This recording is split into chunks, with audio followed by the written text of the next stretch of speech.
across the UK, on DAB+, on YouTube, on your mobile, and on your side. This is Talk.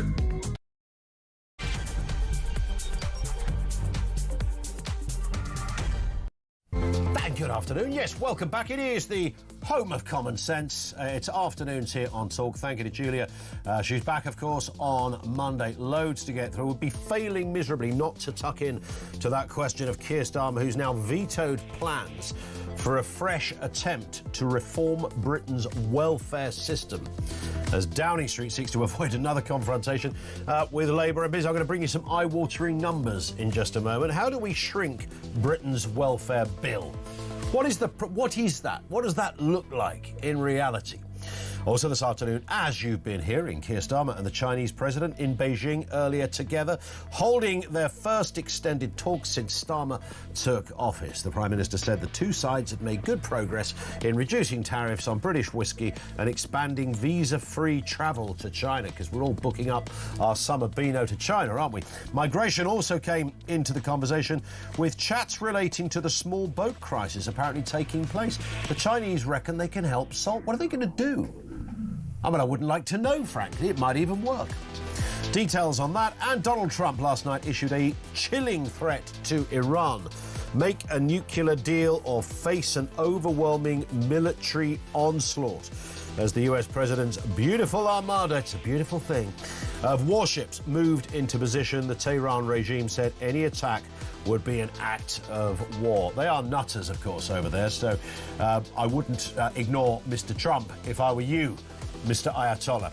Details to come, everything you need to know, all the breaking news right here on Talk. 0344 499 1000. You can leave a voice note on that same number. You can message us 87222. How often in the last, well, let's just take the last year, have we discussed the unsustainable situation with the UK's welfare bill? This thing has a life of its own.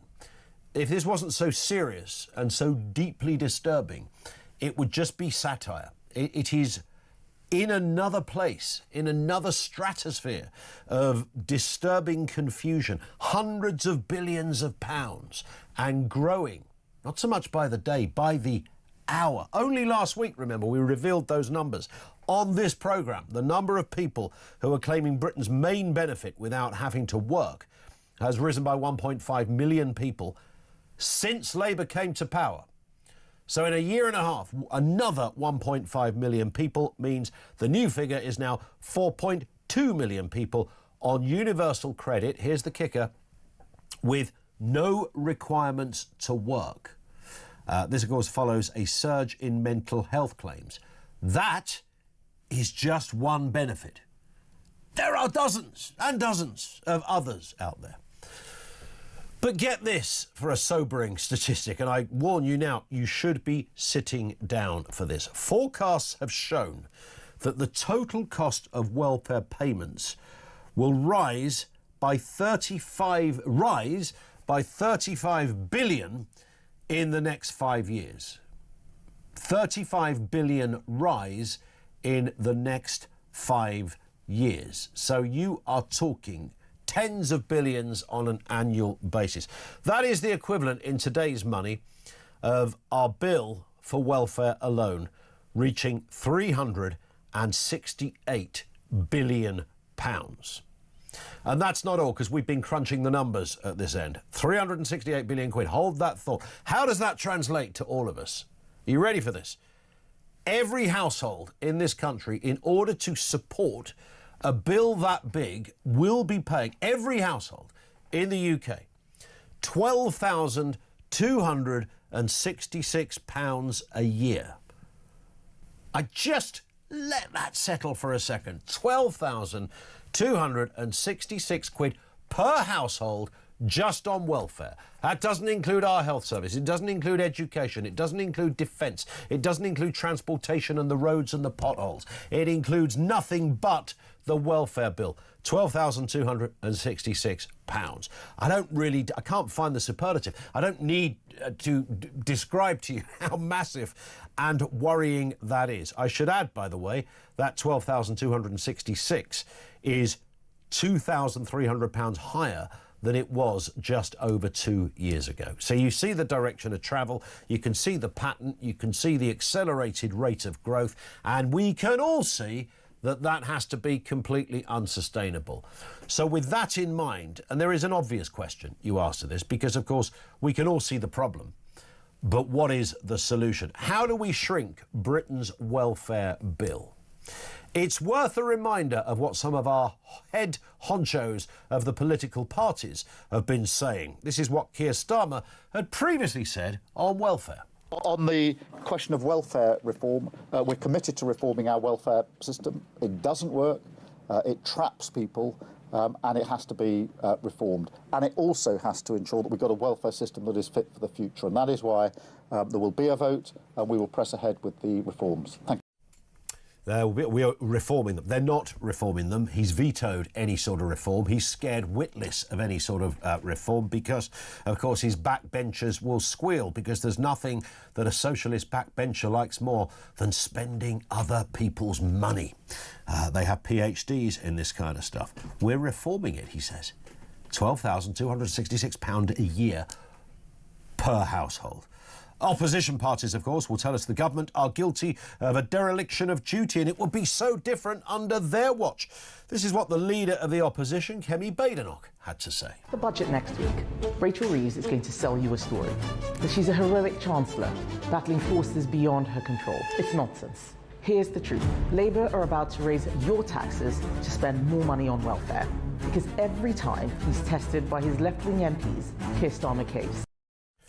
Would it be any different under the Tories? Let's have a listen to Reform UK on the same issue. Here's Nigel Farage. We are not the world's food bank. It is not for us to provide welfare for people coming in from all over the world. Indeed. Your thoughts on this? Where do we begin the process of attacking this rising bill? And remember, this is going up by... It's like, you know, those movies where there's a sort of a countdown clock till inevitable Armageddon, and the hero is going to step in and stop the clock. It's like that, but it's kind of going the other way. It's in another direction. 368 billion quid's worth of financial jip is coming our way. Thank goodness for Peter Barnes. Political strategist joins us here in the studio to talk about this and the other big stories of the day. No pressure. I don't even know where to begin on this. I mean, that number again, £12,266 a year per house. It's a staggering amount of... Just welfare. Just welfare. But the easiest thing is get rid of Keir Starmer and this Labour government, because they don't understand what they're doing. They are deliberately making this worse purely because we don't have a Prime Minister, we have a mascot. That's all he is, because it is the backbenchers that are driving this. Yeah. Because he blinked. The first time when it was the £5 billion kind of watering down moment, when they blinked, that left an opening and they were exposed, and they've done nothing to shut that down. So the backbenchers are leading this. They know the weakness. The government doesn't want to have a very public revolt, and so therefore they will exploit it and exploit it and exploit it. They blinked, that was it. Credibility and authority was gone. But it's interesting, this 360 billion, just put it into other context, it's the same as the GDP of Denmark, and it's the annual revenue of Amazon. No, globally. Wow. That's what that's this our welfare is. Just to put it into those contexts, it's absolutely... So think of how much Amazon stuff we could have. Yeah, so much. We could, if nobody was claiming... Yeah, but the That's amazing. We just have those parcels would be coming every day, wouldn't they? We get 12,000 quid's worth a year. I know, it's amazing, but... Of Amazon stuff. When it says, do you want to use a voucher? We'll just go, be a special... Well, that's basically what the government has been doing, is saying, we'll just print money and that's their voucher. But the problem is we're looking at the welfare as just a single issue. It's part of the national economy. So what you have to do is grow the economy, understand why 23% of people are on in-work benefits, and not as a kind of to bring down the welfare bill, but to say, why is work not paying? That's the real way to look at this. We're looking at it from the wrong perspective. We have to grow the economy to get people off the benefits, and we can't do that when you're just pumping money into the public sector, which doesn't create money. So I don't understand where the government thinks it's going with this. Their entire ethos is entirely wrong, entirely wrong, and we've got to get rid of them very, very quickly. There is another theory on this, though, and it's a bit David Icke, but it involves artificial intelligence, that as we move through the years, we have to adapt. And I don't know if David Icke said this, by the way, but it sounds like something he would. But I've heard people in Silicon Valley say this. You know, economies, first world economies, will have to adapt to the reality that you will have, you know, 30–40% of your people not working anymore. There won't be any jobs. So is it possible that the bean counters and the head honchos behind the scenes in the deep state, as they like to call it, are actually more than relaxed about this because they know this is the inevitable direction of travel? There is some kind of truth to this, because there have been trials of what's known as universal basic income. This is the kind of where the government will just pay you, basically, rather than you actually having to go to it. They've trialled it, I think it was in Liverpool, actually, and it seemed to have varied results. The problem is actually the community impact that these programs have is when people are just sat around, they're very bored, and bored people tend to do very silly things, and it spirals out of control, where it actually ends up costing more money because then you have this antisocial behaviour and all that kind of stuff. So it is possible that this is coming. AI is changing. We're in an industrial revolution, but at the moment, it's not really that AI is wiping out jobs. It is repositioning how we understand work and our relationship with technology. So we're not quite at the it's going to take everybody's job away level just yet, but that is coming, and this government is not prepared for it. We have no AI policy. We don't really understand it, as we've seen with this Grok kind of ban and all the rest of this stuff. They don't understand what's actually coming, which is even more terrifying, because it's going to be fundamentally different than work that we understand now. I'm told by my sources in the Valley that at the moment, in this country, AI and others is creating more jobs than it's losing. It is, but of course, that's, you know, many argue this is kind of like almost a human experiment where you're using human beings to create the apparatus to lose their job they're creating. Yeah, so it's called... So they're actually designing their own resignation. Yeah, it's creative destructionism. It's Schumpeter, his economic theory. And it's kind of proven throughout history. You have to remember that, you know, the people were against the spinning jenny and things like that. So we always have to rebel because people will be left behind. Production exactly. line, So it's always, that is the consequence. A generation will be lost. So what we need to do is to start planning our education system to train people to be in the jobs that will be available. Not everybody can do dance theory anymore. We've got to start being sensible and pushing money into STEM, not into other aspects which are master degrees. You mock dance theory, Peter Barnes. However, you know, it may well be, because somebody did sort of put it in a more kind of light-hearted way, and they said, you know, we will be going back to sort of like the village mentality where people sort of sit around in circles drinking mead and, you know, performing and playing funny instruments made of weird wood and things like that. And that may well include some dance. Yeah, unfortunately, with geopolitical tensions as it is, a kind of scarce resource environment, that's not going to happen. It's probably going to be more like Star Wars, where everybody's in it for themselves, I'm afraid. We'll all be a stormtrooper. Well, yeah, or a stormtrooper. What a life we're going to lead. Free Amazon, and we can dress up as stormtroopers. There you go. That's your YouTube headline. I like it. Let's move to this story, Peter.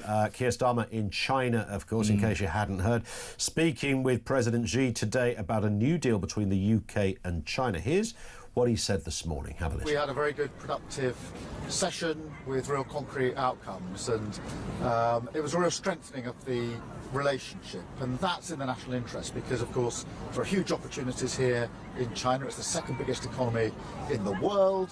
And that's why we've got such a big business delegation. A lot of the discussion was about how we open up access for those opportunities, focusing, as I always do, on how is this going to be delivered back in the United Kingdom, how does it benefit people back at home. And we made some really good progress on tariffs for whisky, on visa-free travel to China, and on information exchange and cooperation on irregular migration, focusing particularly on small boats and engine parts.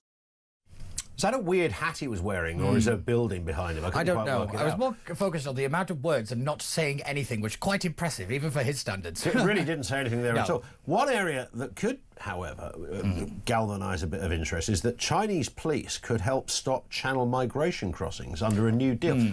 Now, I don't know what that even means in practice. What's going to happen? So basically, this is attacking the supply chain. So to understand smuggling, it's not really kind of stopping the boats in terms of actually in the channel. It's making sure the boats don't make it to the channel. So what they're doing is they're trying to attack the people that make the engines that go on the dinghies. So if you shut down that, you then kind of you disrupt the supply all the way. Right, However, in theory, it is the right thing to do. This is perfectly correct. However, believing China's going to actively enforce it is laughable, because why would they help? This, the destabilizing and what is potentially a kind of conflict area. So why would they help? They're not going to. China's doing this because we get intelligence sharing. The Americans are going to hate this because, yet again, we are getting further into bed with China, not pulling away from it, which is what they want us to do. But this idea that Starmer's got only works if it as part of a plan of bullets. So one bullet is not going to stop it. This has to be other things. So we've still got the incentives. We're still handing out loads of stuff. So that's going to bring people here. We're not deporting people fast enough or efficiently. So that's not going to make any impact. This alone, which is going to try and sell us a big win, is in theory correct, but it's not enough. And again, there's the enforcement problem. You've got the engagement with China and the international ramifications of that. It's not really the win that they want. But I think this was deliberately done by the Chinese, because why did you hold up our super embassy? We're going to make you look like an idiot. Absolutely. I did quite like the idea that physically Chinese cops are going to go, because the Chinese police probably make the Trump's ICE department look like the Royal Ballet. Oh yes. When these boys kick off, they mean business. I reckon they'd sort Calais out in about half an hour. Oh, I think 15 minutes probably. Don't remember, they sealed people in houses, welded them in over COVID, so they don't really care that much. It's quite terrifying. But yet again, we are having to welcome these people in because we don't have growth, and they are so far in our systems now that actually trying to kick them out is going to be even more money, and it cost us a lot diplomatically. We are in a very bad situation. We are indeed. Peter Barnes is with us, which puts us in a good situation, I should add. Lots of questions around the subjects we're discussing. Anything you want to throw in particular, that disturbing figure of Britain's spiralling, I mean, quite literally, no hyperbole here, out of control welfare budget. It's unsustainable. It's going to cost you over 12 grand a year, every household, in the next few years. It's massive. It's a mountain. It's not going in reverse. It's going to get a whole lot worse. So how do we shrink it? We all know what the question is. What is the answer? 0344 499 1000. You can leave a voice note there as well. Back with more from Peter Barnes and from you coming up. It's 1:20. This is Talk.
It's an industry that I love. My dad was a publican from the 60s, my late father, my hero. He's a publican, so I'm a publican because of my dad was a publican. That's the only reason.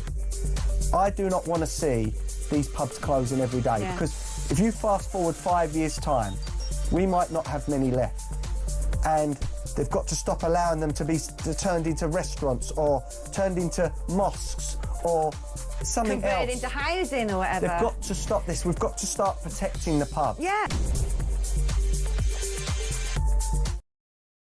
Across the UK, on DAB+, on YouTube, on your mobile, and on your side. This is Talk. It is 1:20. Loads of comment coming in. We'll do some of that in just a second. I want to move to this story. You might have heard Julia talk about this. Let me introduce you to a man called Shahid Butt. Brilliantly named man, a Muslim activist who was jailed for his part in an armed terror plot.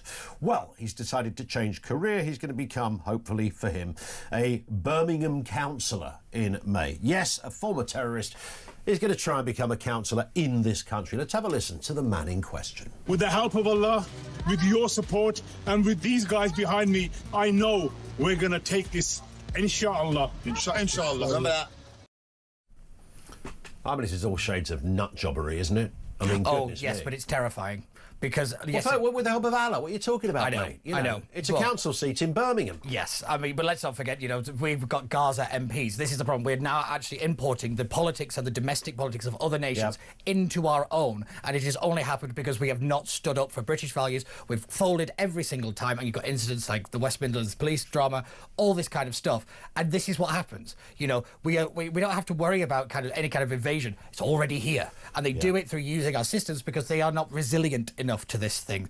And we have yet to actually stand up for ourselves. We don't put British values first because our leaders don't understand what they are. They think that it is the tolerant thing to do. But when you tolerate the intolerant, you end up with a collapsed society, and we are hurtling towards it. Yeah, I think we should.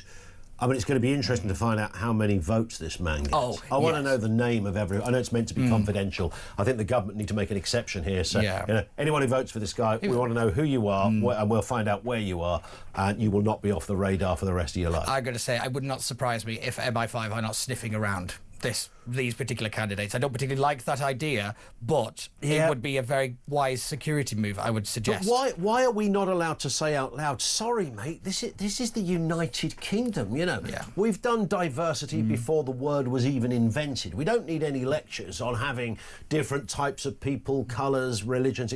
All of that is fine, all right? Yeah. But if it ain't mixing, then something is wrong. And characters like him, I would suggest, is the worst example of social cohesion. Oh, yes. Because there is none with somebody like that. He doesn't want social cohesion. No, not at all. But we've allowed parallel societies to exist. So we've not broken down the control of community leaders, which is a terrifying phrase the more you think about it, of actually, you know, where police can actually enforce the law. You know, these places are becoming autonomous regions within our own nation, and this is the consequence of it, that they start to bleed over, and therefore one is becomes subservient to the other, and they use their democratic systems because they're not resilient enough.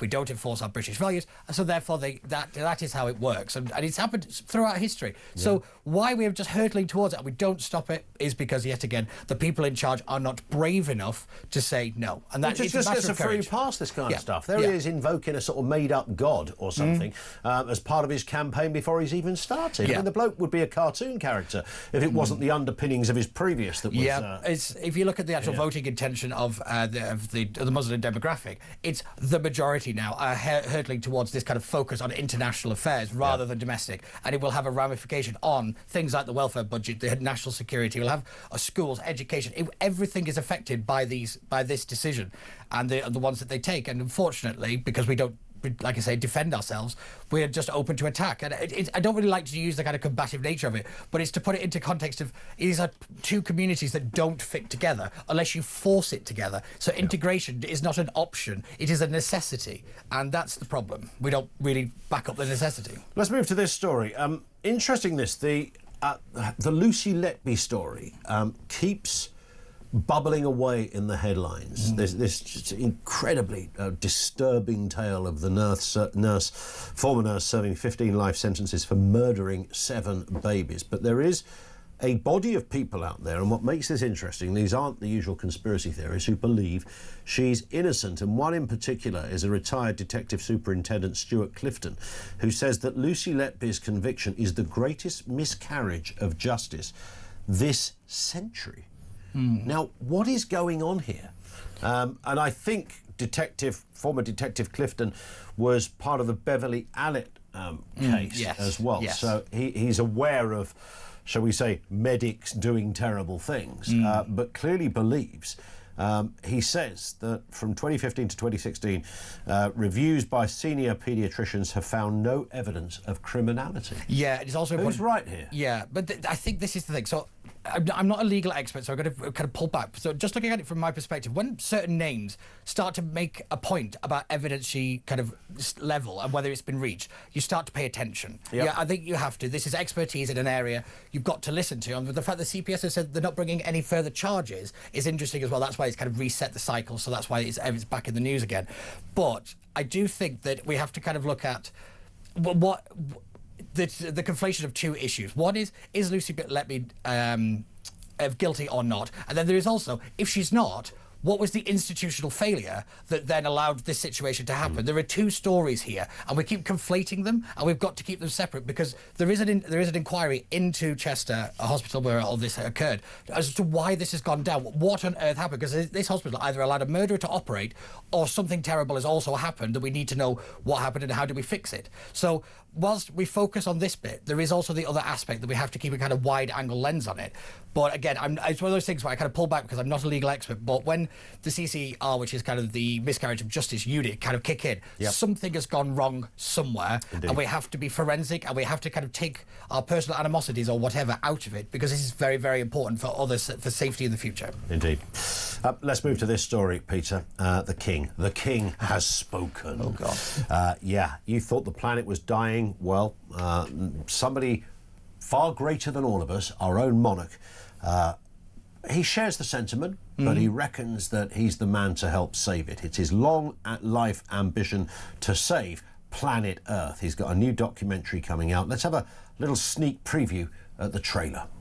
Now, I have dedicated much of my life to the restoration of harmony between humanity, nature, and the environment. Quite frankly, it has been an uphill struggle. An uphill struggle, he said shortly before going off into the woods to shoot several stags. Yes. Interesting environmentalist. Nonetheless, that's the King speaking. It's his lifelong ambition to save the planet. He's done it for... He loves the countryside. Yeah. I think most people like the countryside, don't they? So that last sentence is the entire point of where people are getting, where I think this is kind of hitting a bit of conflict. Because what do we mean by environmentalism? Do we mean net zero or do we mean conservation? This is the problem. We've conflated the two. Yep. We've merged net zero with green. I actually think that this is just Charles being Charles. Like you said, he's always been a green fanatic. This is his bread and butter. But it depends what he means by going green. What does he mean? Is this kind of decarbonisation by charging people to drive in London, or is this kind of rewilding? Is this actual conservation work over the political aspects of net zero? It's the conflation of the two, which is very smartly done by net zero kind of advocates, because nobody wants to say I'm not green, which is kind of a PR point. But it all depends in the detail about what he means by this stuff, and he's not very specific in everything that's come out. That's half the problem. Yeah. He's long banged on about, he's attended those COP conferences. Yes. He loves a bit of United Nations. He's kind of into, that is his thing, more so than, I don't know if I ever really heard the Queen talk about environmental issues. I'm sure that within a speech somebody peppered it in there so she could tick a box. Yeah. But I'm always confused by the royal family and their environmental credentials, because, of course, they also like hunting. That seems a bit weird. They also have a disproportionate amount of land.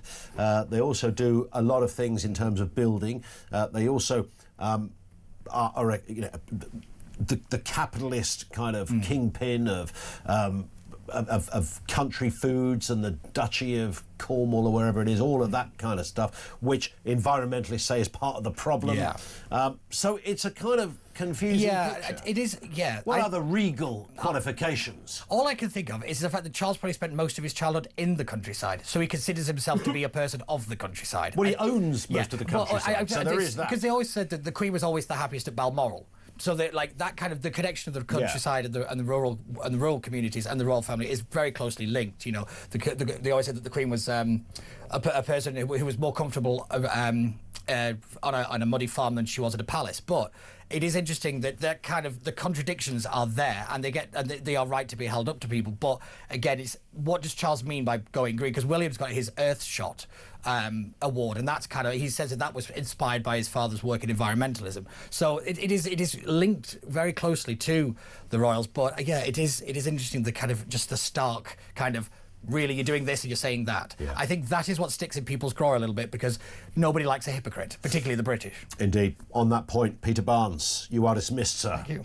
Great to see you as ever, Peter. Lots to get through on the back of all of that. You want to talk about the King and his environmental credentials. He's going to save the world, don't you know? King Charles, our own king. At least it's done by one of our own. He's going to save planet Earth. Isn't that fantastic? Your response to that, 0344 499 1000. We'll also take your calls on that fundamental... Oh, China as well. Thoughts on Keir Starmer. What the heck's he doing over there? Pressing the flesh and, you know, coming back with... what is it? Yeah, I can't think of what specifically it's meant to be, but there's big press releases going out from Downing Street saying, you know, the Prime Minister's doing the deal. What deal? Plus, the question we began with, how do we shrink Britain's welfare state? We know what the question is. We can spot the problems.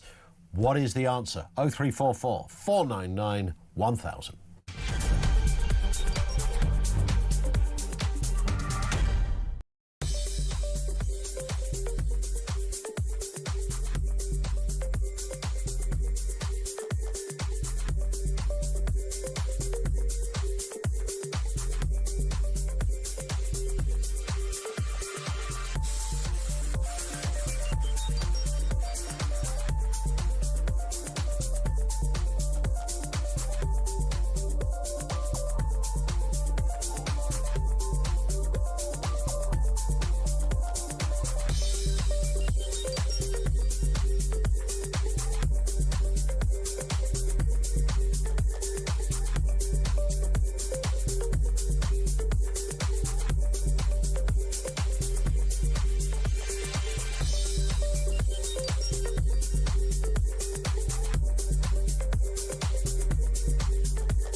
Across the UK, on DAB+, on YouTube, on your mobile, and on your side. This is Talk. It is Talk. This in from Brad in Cambridge, who says, afternoon, Ian. Apparently, the Chinese are going to write a warning on their outboard motors, not to be used in the English Channel. That'll do it. Maybe it's going to be as simple as that. Joanna in Salisbury, how do we shrink the welfare bill? Keep protesting until we have an election.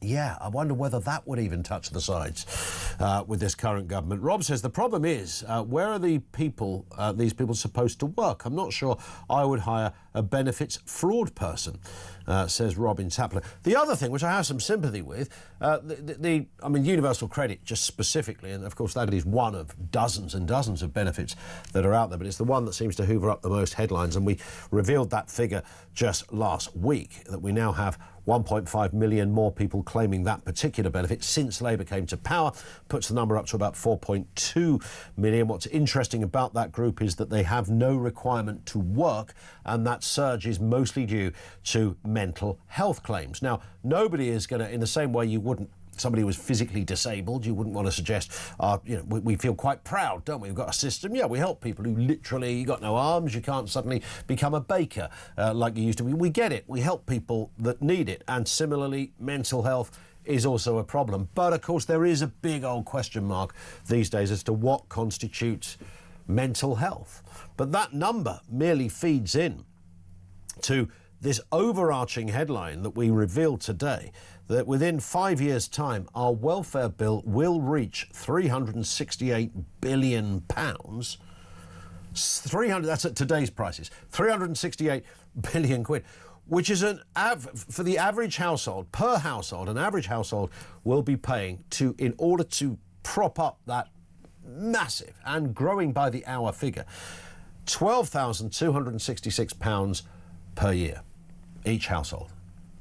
That's just one department, just welfare, not education, not NHS or defence, transportation and roads. No, just welfare.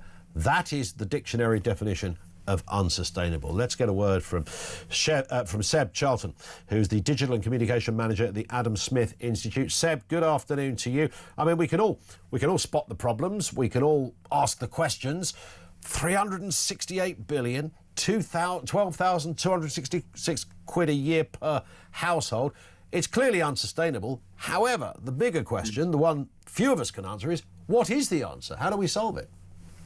Yeah, no, I mean, it's definitely unsustainable right now. I mean, we had a paper come out a while ago that says if we don't rein in our spending on welfare by 2075, which I appreciate is quite a long way in the future, our debt to GDP ratio is going to reach 330%. So we're just going to go bust. I think the root of the problem in the UK is the rise in mental health benefits in particular. And Yep. I actually think it's quite important to stress that this is a UK only problem. No comparable G7 country, no EU country, not the US, not Canada, has had this incredible rise in mental health benefits.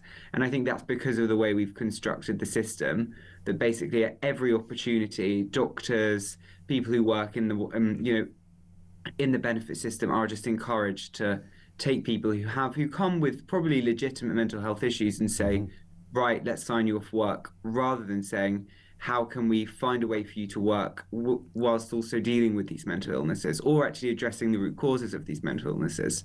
So we need to reform the way our system deals with mental health, and not just say, right, you have a mental health issue, that means you're not able to work, because I don't think it's that simple. And it's interesting you say this is not something that's replicated in other similar economies. Yeah, no, it's a post-pandemic thing that's happened in the UK, and I think it comes back to the fact that we've completely equated how we deal with physical health issues and mental health issues, and I understand why people want to do that. And I think, part of it's a good thing. It's good we're talking more about mental health, but there are downsides to that, and one of those is it's just completely spiraled out of control. And, I think you see that with uni graduates, right? I think it's 700,000 are out of work. And a lot of these people are doing it because of mental health issues. Yeah. And again, it's not that these mental health issues aren't there or aren't real, but it doesn't necessarily mean that they can't go and work. And that's the bit that I can't quite get my head around. Whenever we do any kind of phone-in on this, Seb, naturally some people will say, well, all you've got to do is go to the doctor and say, I'm a bit stressed, and therefore you're on the benefit. And then other people will call in and counter that and say, well, if only that's all I had to do in order to get this benefit. I had to jump through flipping hoops and over hurdles. It was a night, but arguably made the mental health issue even worse. It took forever, and it's not easy to get. Now, I don't know which one is the truth there. Maybe it's somewhere in between the two, but that is a constant thing we hear. So do we extrapolate from that then, that based on the latter point, that these mental health conditions are all very genuine and very concerning? I think it's a mix of it's kind of both of those. I think partly some of these mental health issues are real, and at the same time you also can go onto TikTok, go online, and they tell you the buzzwords you need to say in your interview to be able to claim mental health benefits. There are certain things you can say that make it very easy. But at the same time, you're also right. The system is completely dysfunctional. And I mean, I was reading about the story of somebody who had been on out of work benefits and decided he wanted to get back into work. He wanted to train to be a plasterer. And when he told the benefits office that he was going to start doing that, they were like, well, we're going to cancel your benefit then, because you're showing that you want to get back into work. So I think the system actually is very dysfunctional, especially for those who need it most. But also at the same time, it is open to exploitation, or it just creates this culture of learned helplessness, where people come with a problem and it just medicalizes them straight away. The problem, of course, just taking individuals out of it and looking at the literally the amount of money we're talking about. I mean, it's jaw-dropping stuff. 368 billion quid at today's prices. I mentioned £12,266 per household. You don't need to be a politician or an economist to work out that simply cannot carry on. No, I mean, the amount we're spending, when you take away the human cost, fiscally, it just doesn't add up. So we're spending 11% of our GDP on welfare at the moment. As I said, we're on track to a debt spiral with this. So we absolutely need to tackle it, and we need to tackle it urgently, because the longer we let the bill grow and grow and grow, the more we're getting into debt to pay for it, the more it means we can't fund important things like our defence service, our NHS, all of these things that we want to spend money on. But unfortunately, the Labour government right now are too scared to tackle this issue, because I think unfairly, it's tackling benefits is seen by Labour backbenchers as something that evil, nasty, right-wing people do, Yes. not something that's actually good for everyone. You know, the Labour Party should be the party of work, the Labour Party. Well, of course I mean, the clue is in the name in that respect, and, you know, it's meant to, you know, its original, you know, proud and understandable history was that that's exactly what it was there to do. You know, the landowning gentry had run the whole game for yonks, and, you know, let's have the voice of the working man. And I think we all notionally and certainly democratically support that happened. However, you know, we've now got a situation where Keir Starmer can't even make a decision on this as Prime Minister. I mean, you can imagine this happening in the White House, for goodness sake. He can't even make so he's had to say, sorry, we're not going to talk about this for another year, because he knows all of those backbenchers will kick off, like they did before. He blinked and they pounced. Yeah. I mean, it's a real failure of leadership and a failure of vision. And I think what's actually worse is that Starmer knows that the benefits bill is out of control and wants to tackle it. And despite this huge majority, he is too scared because he's completely in hock to his backbenchers. And there's such a contrast actually with you know, people align Starmer with Blair, but when Blair came in 1999, he had a similar issue, and he actually managed to get his backbenchers to get on side, and he managed to cut benefit spending around benefits for single mothers, actually, which is quite a controversial change. And Starmer doesn't have that same leadership, and I think it's just political, a complete lack of political management skills, and I'm really shocked by it. Indeed. We'll watch with interest. Get the popcorn ready, Seb. It's not going to be dull. Thank you very much indeed for joining us. Seb Charlton, he's the Digital and Communication Manager at the Adam Smith Institute. Where the heck does this story go next? Let's get a voice note on this very issue. About these benefits, how about putting everybody on vouchers and then making them come every day for the vouchers? One day for food vouchers, one day for your electric voucher. Don't give anybody any cash, and we'll see how fast these people go out to work, because most of them are getting cash in hand anyway. So if you make them come every day to go and pick up different stuff, like go and get your council tax stamped, or go and pick up your electric, or go and pick up your gas, then they won't know what's hit them. There it is. That's his view. That's Mark. Thank you for that. Let's get a call from Ian in Bridgend. What are you thinking, Ian? Afternoon to you. Hello, Ian. Well, I think we all know the answer, do we? Mass immigration. That's the big issue. It's not the people on welfare benefits from the country. But the thing is, you know, government after government have not just the mass immigration issue, but they've actually put people onto the SIP to take them off the unemployment register. Yeah, it wouldn't have helped. I mean, even if somebody said recently that if you took out immigration, we're still left with a massive number. But surely reducing it in any way you can is the answer. I mean, nobody, you know, people who've when they say foreign nationals, OK, you've got to be careful with that, because that could be, you know, some Spanish person that's lived here for 40 years. Who's worked for 40 years and paid in like the rest of us. So we have to be careful who it includes, but it does seem preposterous that not just individuals but their families can find themselves in a position where they can make these kind of claims legitimately, not illegally, legitimately. Yeah. Well, I know I'm going to shoot myself for saying this, but fair play to Labour. They've at least looked at the pension scam, whereby anybody from anywhere in the world could have come to the UK, only had to work there for about 3 years, I think it was, and they qualified for a full state pension as long as they paid out about £180 a year. You know, they closed that loophole, but mass immigration and stop massaging the unemployment figures, that's the critical thing. There it is, Ian. I hear you. Thank you very much, Ian. Your line just suddenly cracked on us at the very end there. This from Chris in Surrey. The answer to cutting welfare is simple. Incentivise people to work by cutting taxes.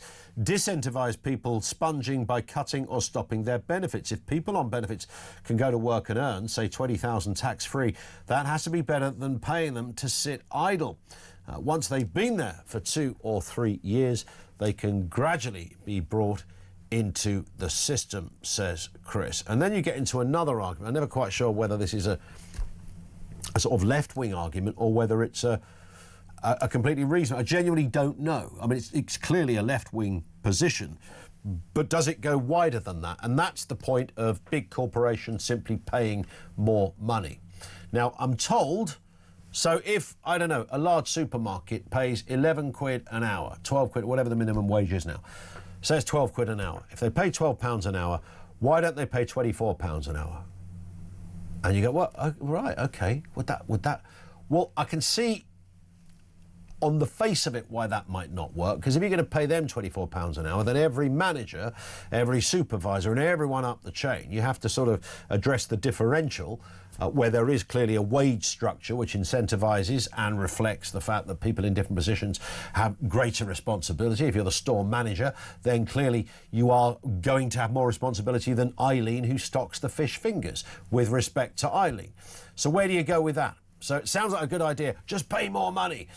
What's the reality of that? Budding economists can help us out on that one. 0344 499 1000 or message 87222. The big question we threw out, how do we shrink Britain's welfare bill? I won't run over the numbers again. They're jaw-dropping. You need to be sat down and not driving a car when you hear the figures involved over the next few years. They're absolutely massive and deeply disturbing. It's unsustainable. It can't happen. So we're either going to just erupt as a country, implode financially, and all the knock-on effects that go with it. We cannot afford. This bill is rising not by the year, not by the month or the week. It's rising by the hour. Another 1.2 million people since, another 1.5 million people since Keir Starmer became Prime Minister, and now on universal credit. That's without any need to look for work. So there's the distinction between perhaps previous discussions on benefits. 0344 499 1000. Don't go away, Kevin. With you in a second. Leave a voice note there as well. Message 87222. This is Talk.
It's an industry that I love. My dad was a publican from the 60s. My late father, you know, my hero. He's a publican, so I'm a publican because of my dad was a publican. That's the only reason. I do not want to see these pubs closing every day, because if you fast forward 5 years' time, we might not have many left. And they've got to stop allowing them to be turned into restaurants or turned into mosques or something converted else. into housing or whatever. They've got to stop this. We've got to start protecting the pub. Yeah. Across the UK, on DAB+, on YouTube, on your mobile, and on your side. This is Talk. This is Talk. Neil says this is a reference that the welfare budget's going to cost us all over £12,000 per household. which is it would be laughable in any other context. It's absolutely terrifying. Neil says, that 12,000 means that my partner's part-time job at a GP will cover the scroungers rather than being spent to increase the economy. Enough is enough. Where do we go with this? And what is, I mean, we've got to somehow, somebody somewhere has got to really be able to define this mental health issue. What is literally going on when in a year and a half, 1.5 million people are so severely affected and diagnosed with a mental health issue that they are not even required to look for work? Now, one end of the telescope says, well, and to be diagnosed, you've got to be demonstrably ill. You can't fake that at the doctors because you've got a bit of stress. What's the truth of that headline? Kevin is in Portsmouth. Go for it, Kev. What have you got for us? Afternoon. Good afternoon, Ian. Well, a little radical, perhaps, but never mind. Let's go for it. When we started counting them, we discovered we had 3 times as many European citizens, quite legitimately here, as we originally thought. The current estimate for illegals of however they got here, I don't care how they got here for this in this particular argument. The fact is they're here. Yep. I reckon they're 1.2 million. It's probably somewhere between 2 and 3 times that amount. I mean, look at any estimate the government comes up with, be it inflation, be it the cost of HS2. You pick one. It's always more. But are they likely to be people we don't know about that actually are working in the kind of dark or the grey economy? Oh, sure, for sure. So they wouldn't be claiming money. Would that be fair?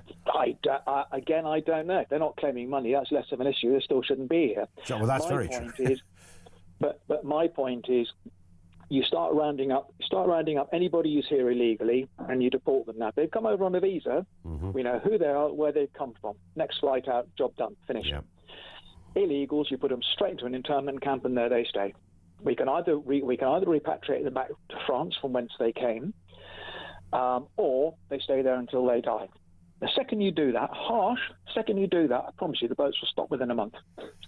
As soon as they know that's what's going to happen to them, they will be met on the beaches. They will be put in. Well, I don't understand why what you just said, Kevin, is like it's not offensive. It's not stupid. It's not anything. It's absolutely correct. I mean, but why would somebody... Come on, Ian, get with the programme. It's racist. It's xenophobic. It's hatred of my fellow man. I mean, you know... I should know that by now. It's just... I mean, I don't understand why... You know, I keep going back to how Trump does this stuff really well. And I have to qualify it because there's a lot of people really don't like President Trump and they think there's all manner of strange things going on. Nobody can condemn him for the way he would describe everything you've just said.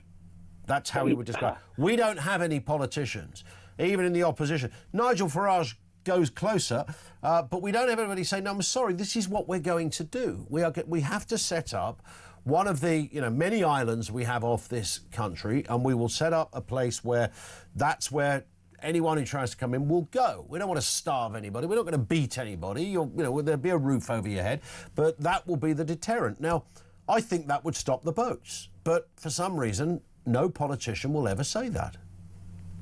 Well, I think part of the reason for that is the immense power of megaphone diplomacy, if you like, of the rabid left. Mm-hmm. Because the second you say that, you'll be accused of being a xenophobe, a racist, an Islamophobe, a this, that, and the other phobe. And by the way, a phobia is an irrational fear of something. True. There's nothing irrational about being fearful of the way Islam is developing in the UK. It's really scary. Now, we've had 45,000 came over last year. No idea where they came from, who they are, what they've done, what their skills are, if any. Yeah. How many of those have been slid in under the radar by Iran? We have no idea. And there's the point. We are playing kind of roulette on this. We don't know. And I keep saying this when people say, well, clearly not every migrant is a horrendous criminal rapist or wannabe sex offender. No, I get that. We all get that. We just don't know which ones are which. And you're asking me to play Russian roulette with that very scenario. Great call, Kevin. I've got to move to get more voices on. Thank you, mate, for that. This is Matt in Cheshire. Fire away, Matt. Hi, good afternoon, Ian. Can I just make a quick comment about Starmer first? I wish I was like like a newspaper cartoonist. I had a vision of him sort of lied underneath the top table, having half-eaten dim sums flung onto the floor while he lies on his back with his mouth open. Yeah. It's a great cartoon. Yeah, you should be a cartoonist, Matt. I like that. In fact, the most famous cartoonist was called Matt, of course. He was, yeah. I also thought Starmer in Your Hand by Tapau. Yeah, nice. I just thought, Carol Decker is a listener to this show, so maybe she's you've probably woken her up from an afternoon nap. Respect to Carol Decker for an 80s great. One of the best. Reform has said stop all benefits for non-British citizens, and that's 12 to 14 billion for universal credit alone. Mm-hmm. People who have been allowed in the last 10 years from Pakistan, Bangladesh, Somalia, Eritrea are amongst the least likely to work, bring dependents and have the most children. It's a gigantic scam, charity scam, civil service scam. Everything that so-called racists said in the 70s and 80s about they are coming here getting everything for nothing was not true then, but it is true now, thanks to 30 years of Labour and the Conservatives. It's an interesting way to put it. Wasn't true then, but it might be true now. I get that. And of course, even if people think they're not taking the P, because you can be on a benefit and still be working, but your job will have almost zero contribution to the economy. It won't be a net contribution. You'll be a net taker. I don't mean that as a pejorative. By definition, you will, because you've got to claim other top-up benefits to keep living, plus the social housing that you've got as well. I mean, it's nonsense, and nobody has even bothered to get to the first base of trying to solve it. Matt, thank you very much indeed for that. And one in from Lynn in Middlesbrough. It says, regarding Starmer's 40-minute chinwag with Xi and a pledge to restrict the supply chain for outdoor motors, I've just checked the Temu website and they can deliver one in 2 days. Trust Temu leaders to buy into Starmer's plan. What a joke. And I bet that is true. I reckon if you went on there, outdoor motor, you just get them anywhere, can't you? I mean, there's a couple of sports shops as well. You can just, I mean, they're not, to buy an outdoor motor is probably quite easy. I'd imagine the Chinese have probably got a good range of them. Maybe Kia's going to bring them all back with him. That's going to be the answer. They're going to come with an extra plane full of motors. That'll learn them.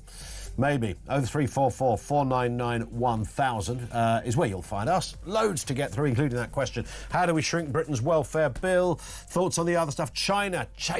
What have we got out of China? What's happened? Come on. Starmer's been over there. Our man in Beijing. What's he bringing back to the table? Do we give him a hero's return? What's Starmer done in terms of his Chinese powwow? 0344 499 1000. Let's get the news now. It's 2 o'clock.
Across the UK, on DAB+, on YouTube, on your mobile, and on your side.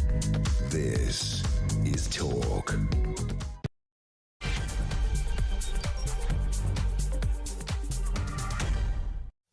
It is Talk. Good afternoon. Welcome to the home of common sense, responding to quite a lot here, including the extraordinary story that Keir Starmer... I mean, this is really the root of the story. We can talk about the numbers when it comes to welfare, and they're off the scale, and it's madness, and it's expensive, and it's confusing, and disturbing, and unsustainable. But here's the thing. Keir Starmer has vetoed plans to attempt to reform the welfare system. He's going, no, we're not going to touch that for a year. Which means he will probably want to come up with some kind of, attractive, hardline position before the election, even though his plans are set to cost every household £12,266 every year. Every household. Not sustainable. Thoughts on that? Also this afternoon, Keir Starmer has met the Chinese president, of course. They met in Beijing a little earlier, holding their first extended talks since Starmer took office. He said the two sides made good progress on reducing tariffs on British whiskey. Great. Oh, apparently also expanding visa-free travel to China, because we're all looking to book our summer holiday over there. We'll have more on that story as well in a couple of moments' time. And Donald Trump last night issued a chilling threat to Iran. Make a deal or face an overwhelming military onslaught. This is as the US president's beautiful armada of warships moved into position. The regime in Tehran said any attack would be an act of war. I think their legs should be wobbling over there at Tehran HQ, frankly. More on that story as well. Everything you need to know, all the breaking news right here on Talk 0344 499 1000. What is going on in China? What is Keir Starmer doing in China? Is he coming back with the booty? Is he coming back with a bag full of savoury delights to say, hey, look what the Chinese government are giving us. This is fantastic. What's in it for us? Let's have a listen to Keir Starmer speaking a little earlier on his visit to the second most powerful economy on planet Earth. We had a very good, productive session with real concrete outcomes, and it was a real strengthening of the relationship, and that's in the national interest because, of course, there are huge opportunities here in China. It's the second biggest economy in the world, and that's why we've got such a big business delegation. A lot of the discussion was about how we open up access for those opportunities, focusing, as I always do, on how is this going to be delivered back in the United Kingdom, how does it benefit people back at home. And we made some really good progress on tariffs for whiskey, on visa-free travel to China, and on information exchange and cooperation on irregular migration, focusing particularly on small boats and engine parts. Focusing particularly on small boats and engine parts. How's that going to pan out? Let's get a word from Chung-Ching Kwong, Senior Analyst at the Interparliamentary Alliance on China. Chung, good afternoon to you. Nice to have you with us. Good afternoon. It's very interesting, isn't it, when I suppose any leader that meets with the Chinese regime there's certain limitations on what can perhaps happen. Starmer was never going to come back with a huge trade deal or even with promises of releasing political prisoners. That sort of stuff didn't really he talked about human rights apparently, but don't they always say that? What do you, or how do you interpret this visit? Is there any significance in the British Prime Minister nipping over to Beijing for a few hours? I'd say the significance of this trip is we are projecting ourselves as very happy to make so many concessions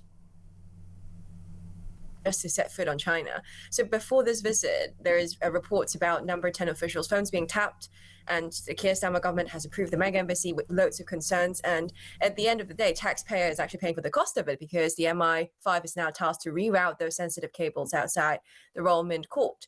And these kind of economic benefits that Keir Starmer described coming from Beijing is not actually that helpful for British workers, isn't it? Like the foreign direct investments from China has plummeted since 2017, and we're at the lowest point of foreign direct investments into Europe right now.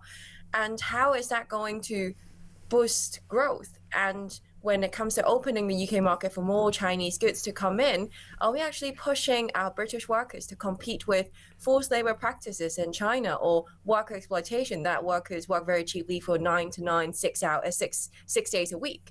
Is that something that we actually going to benefit from? And I don't think it is actually that beneficial as he described. And we are actually not rebuilding their relationship. Their relationship has never stopped. So, for example, in 2023, James Cleverly went. In 2024, David Lemmy went. 2025, Peter Kyle went to China. And Keir Starmer actually met with Xi Jinping just 2024. So it's actually not so much of a reboot because we've never been in the ice age as his government described it.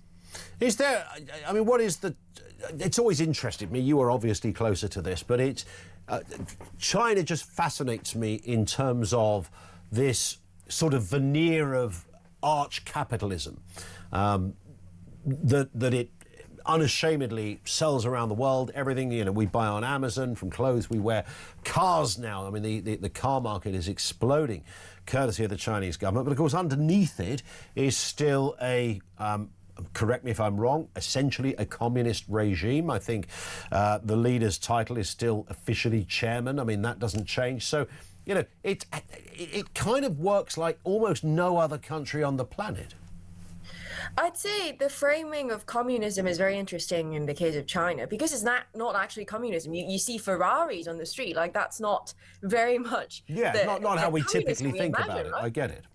Yeah, but it's more like a Leninist approach that the party has to have oversight over everything. Every aspect of life have to be under the party's control, not only within China, but also outside China. That's why you see a lot of increasing reporting on espionage activities, infiltration operations, and surveillance that's happening outside of China, even in the UK, as we saw the recently collapsed spy trial. So all of these things adding up together, I don't think we can deal with China thinking, oh, this is another normal country on earth that is like the US or like France that we can just deal with on the level playing ground. We have to go in engaging with China with our eyes wide open, knowing that it's actually a threat to the UK values and UK national security. Final question then, Chung. When Keir Starmer arrives back on the tarmac at Heathrow Airport, will he be waving a big paper saying, guess what deal I've just got? Or will it just sort of slowly go away, this story? I'd say he might come back with a big pile of paper, but not necessarily materialized concrete trade deals. It would be like the Canadians PM's trip to China recently as well. It would be loads of memorandum of understandings, what we call MOUs. Those are things that are not yet materialized, but a signal of intention to cooperate. And we have had this in the golden era of a decade ago. A lot of these things come in MOUs, but they never materialize, or those which materialize turn out like British Steel and Jingye, which also needed taxpayer money to clean up and a lot of British workers' job at stake. On that point, Chung, great to have you on with us. We will speak again, I'm sure. Thank you for your time. Chung Ching Kwong, Senior Analyst at the Interparliamentary Alliance on China. Thank you to her. Let's move this story on to another aspect, Keir Starmer, and whether or not he raised that issue with the Chinese president to urge him to release the British citizen pro-democracy campaigner Jimmy Lai. Jimmy's son, Sebastian Lai, spoke to Julia just a couple of hours ago here on Talk. Let's have a listen to what he said. In the end of the day, it's about putting conditionalities. Yeah. It's saying, look, if you want warming of relationships with the United Kingdom, then the least you could do is send him over. And to your point, he's a British citizen. He's only a British citizen. He has no other nationality. In fact, the United Kingdom was the first state to recognise him as a human, because he went to Hong Kong without papers, and the first time any state recognised him was the United Kingdom, and he's sacrificed a lot of his life, much of his wealth, to further these freedoms, to uphold this promise in the joint declaration between United Kingdom and China. So I think if you're going to give anybody a citizenship, isn't that the best possible outcome in some sense? That sounds reasonable. Let's speak with Benedict Rogers, co-founder of Hong Kong Watch, co-founder, deputy chair of the Conservative Party Human Rights Commission as well, and writes on this very issue of China. Benedict, afternoon to you. I mean, that's very disturbing to hear, of course, what's happened to Mr. Lai. You heard his son there speaking. Do you imagine that Keir Starmer is going to continue to advance the problem here? Will he go big on this and say, I'm not going to talk to any of you until you sort out this? I think I know the answer, by the way. Well, that is what he should have done. I mean, in my view, he should have actually made the visit conditional on the release of Jimmy Lai. I see in the last hour or so that it has been reported that he has brought up the case. But the question is, what does bringing up the case mean? He says he had a respectful discussion. But unless he spelt out particular consequences for the regime if they don't release Jimmy Lai, bringing up the case is, well, better than not bringing it up, but it doesn't achieve very much unless it's attached to concrete action.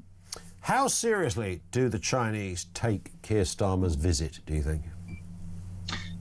Well, I think on one level they do take it seriously. I mean, they were serious about demanding their embassy and making it a condition that Keir Starmer couldn't go to Beijing unless he'd approved the embassy.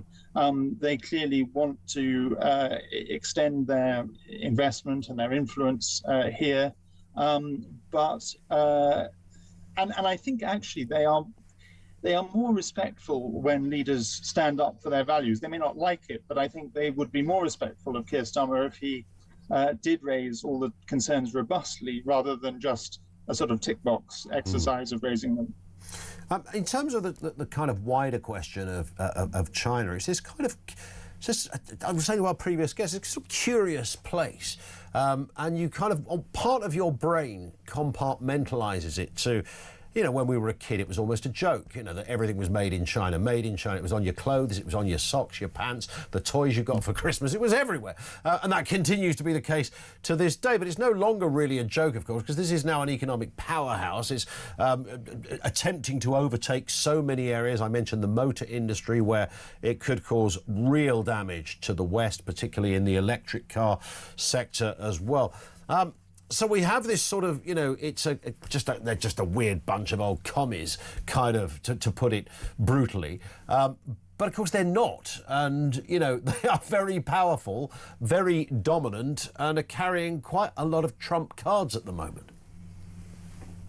Well, absolutely. I mean, they are a significant threat to us and to the free world in terms of their espionage activities, their campaigns of transnational repression, and the real danger, if we become so over-dependent on them economically, is, and particularly in our supply chains, is that, you know, they have this grip on us. And the solution is to diversify our supply chains. I don't think anyone would realistically say we shouldn't trade with China, but we shouldn't be over-dependent on them. Going forward, then, 5 years from now, Benedict, where do you see this curious, I don't know whether it's a game of Jenga or just a rather disturbing jigsaw puzzle, but where are China on this sort of geopolitical map? Well, I think they are the biggest single threat that the free world faces, both in and of themselves, but also in terms of the sort of axis of authoritarianism that they are building together with Vladimir Putin's Russia and Iran and North Korea and all the other dictatorships in the world. And I think in a few years' time, we will find ourselves both disappointed in terms of the hopes that Keir Starmer has raised regarding business deals, but more importantly, we will find ourselves in a much more dangerous world because of China's power. And just finally, I know you've met the Chinese president. So you haven't met the Chinese president. I do apologise. I was just giving information you had. I don't think I'm. I don't think I'm the sort of person he'd want to meet. All right, never mind, not to worry. Listen, Benedict, it's great to have you on. Thank you very much indeed. Lovely to speak with you. Benedict Rogers, who hasn't met the Chinese president, but boy, he would like to meet the Chinese president. I mean, it's what he does. 0344 499 1000. This is Talk.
To say that it's not happening in London, which I've heard him when questioned by Susan Hall a number of times.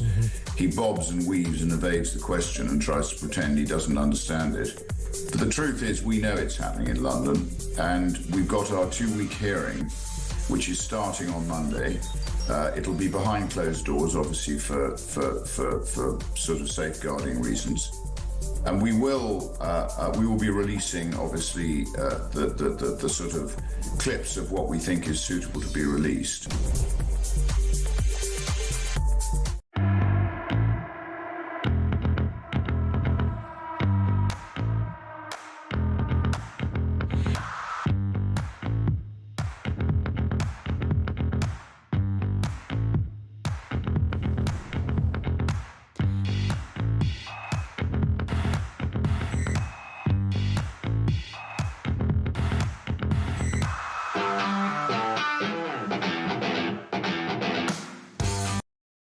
Across the UK, on DAB+, on YouTube, on your mobile, and on your side.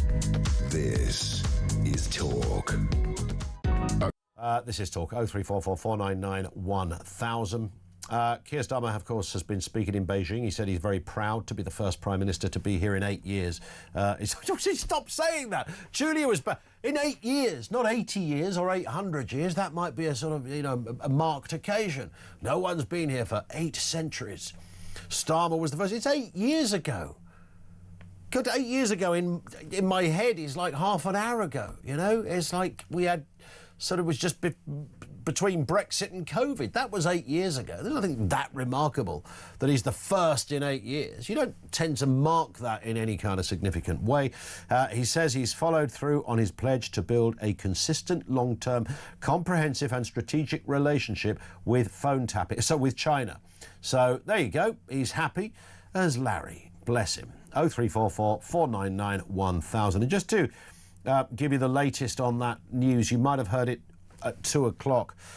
This is the report into the disgraced former Great Ormond Street Hospital surgeon, Yasser Jabber, who found that 94 children were harmed during the care that he provided. The Hospital for Children released a report saying they found most children were not harmed by the care they received, but 98 patients, that's 12.5% of those seen, experienced some level of harm, and 94 of those cases were linked specifically to the care provided by Mr. Jabber. It's a deeply disturbing story whenever we see anything of a medic or a clinician, particularly those at a senior level, who have not just fallen woefully short, but whose errors are often leading into criminality, sometimes with intent.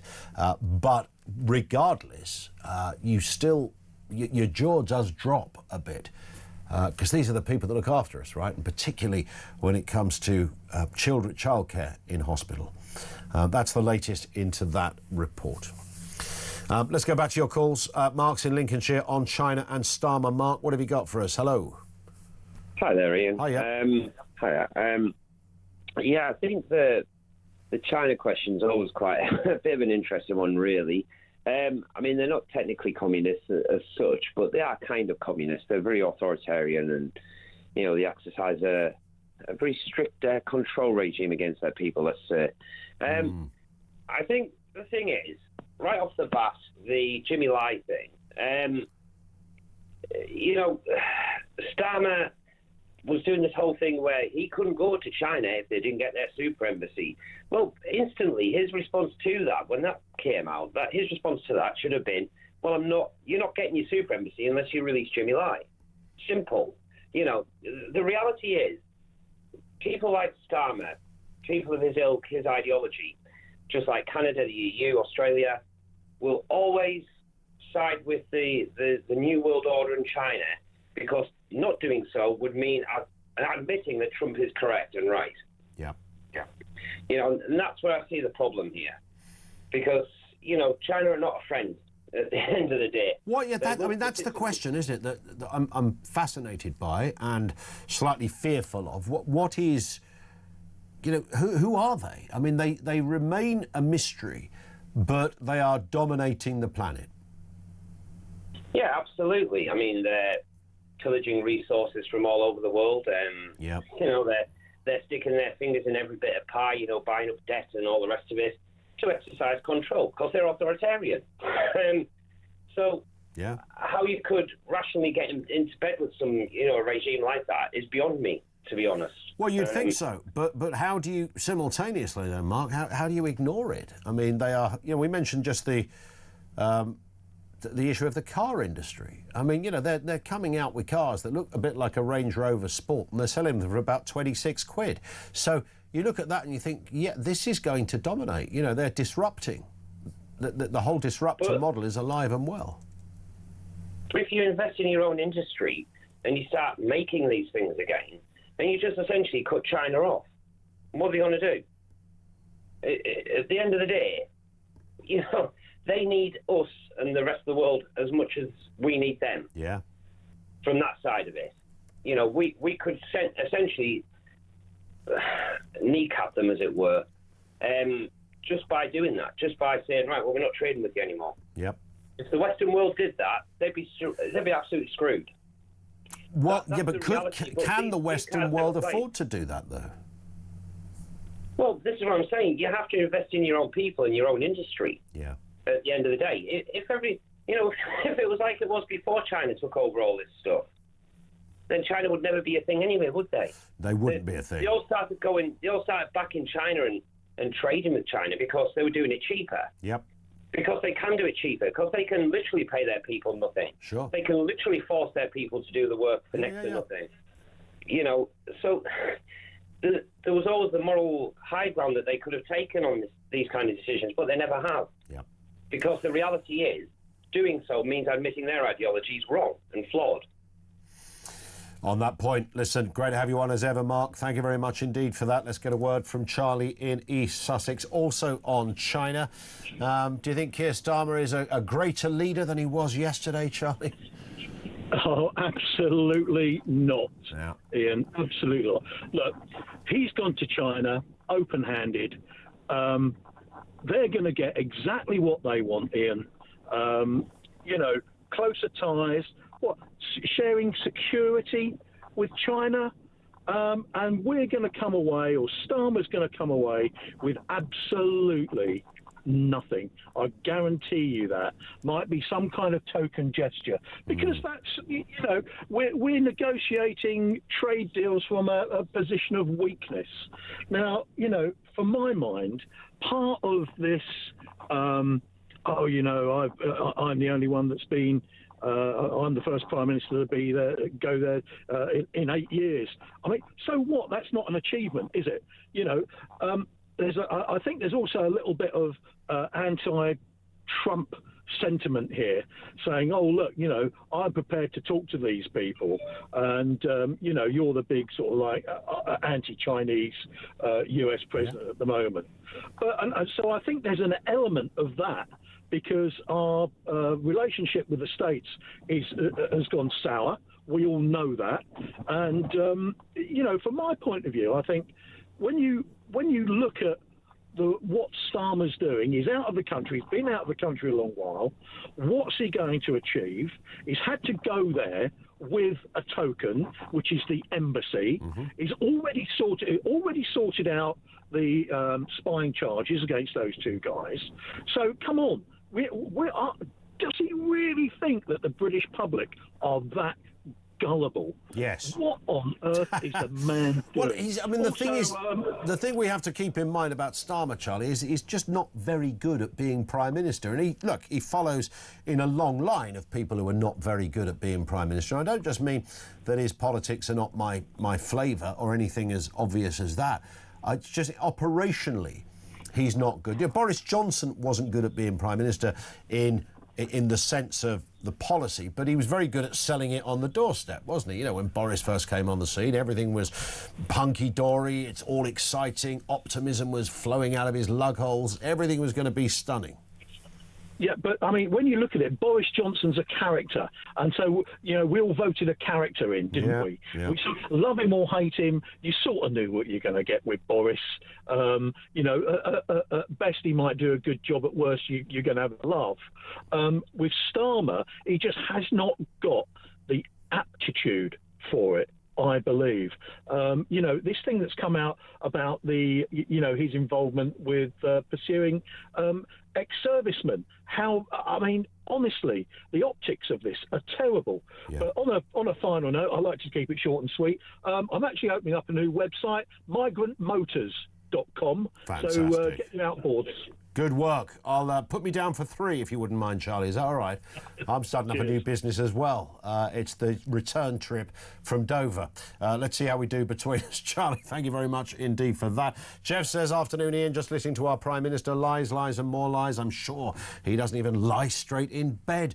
Thank you, Jeff. One in from Freya. Starmer is going to burn so many bridges with America. He's an idiot. This poses such a safety risk for the UK. The Chinese will be laughing at us for not being able to stop the boat. Starmer is incompetent and needs to be out of power immediately. Although, you know, in fairness, Trump does describe President Xi as a good phrase, a beautiful friend.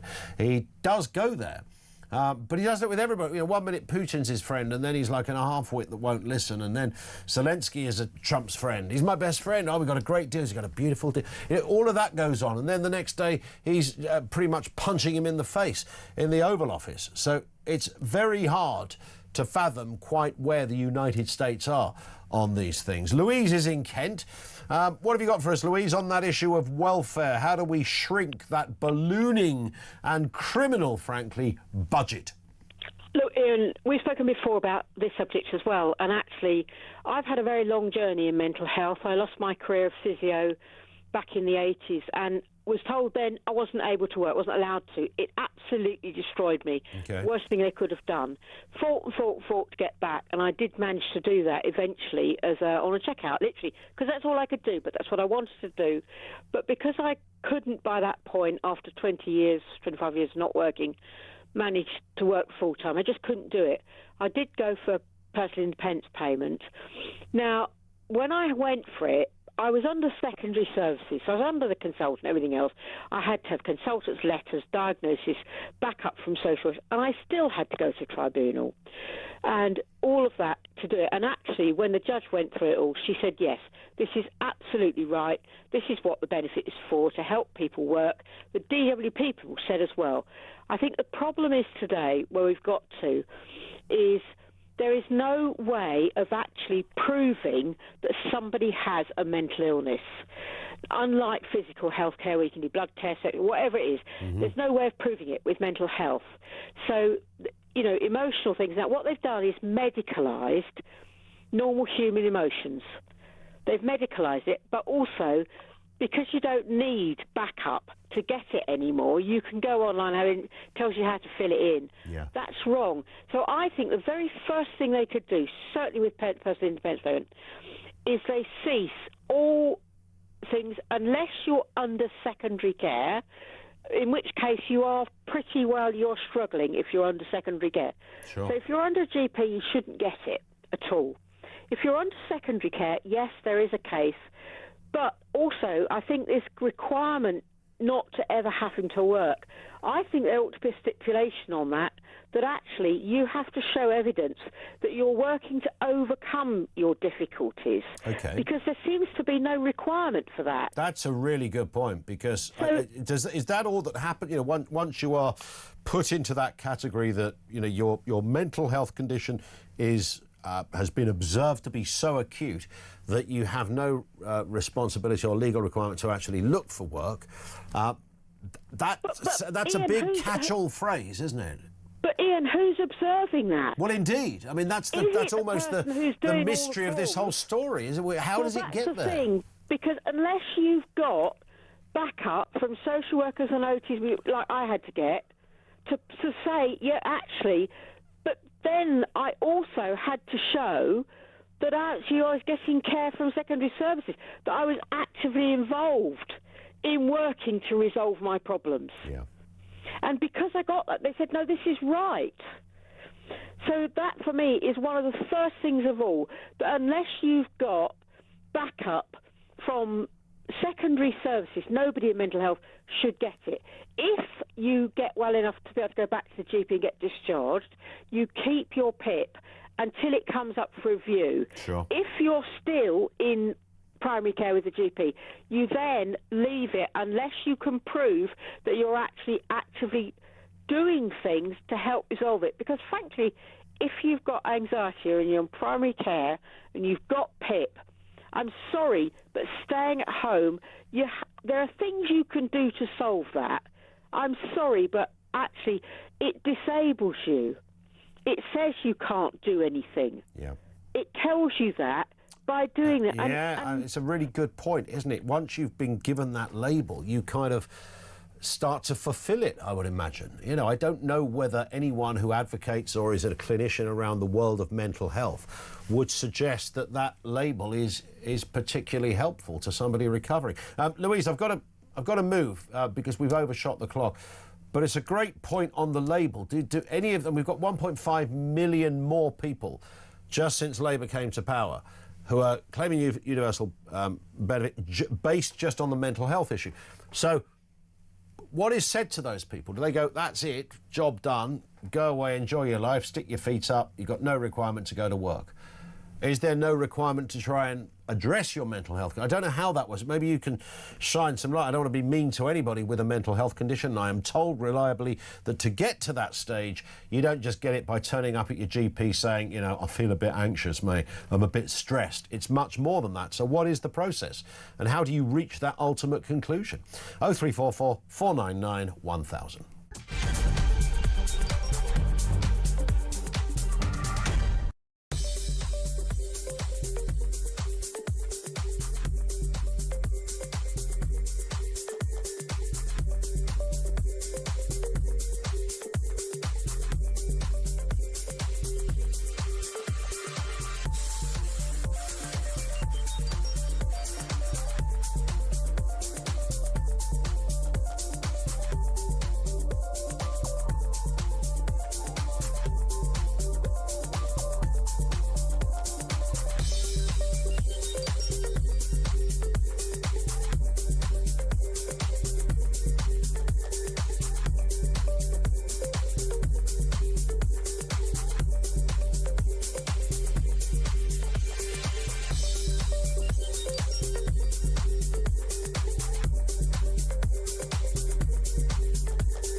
Across the UK, on DAB+, on YouTube, on your mobile, and on your side. This is Talk.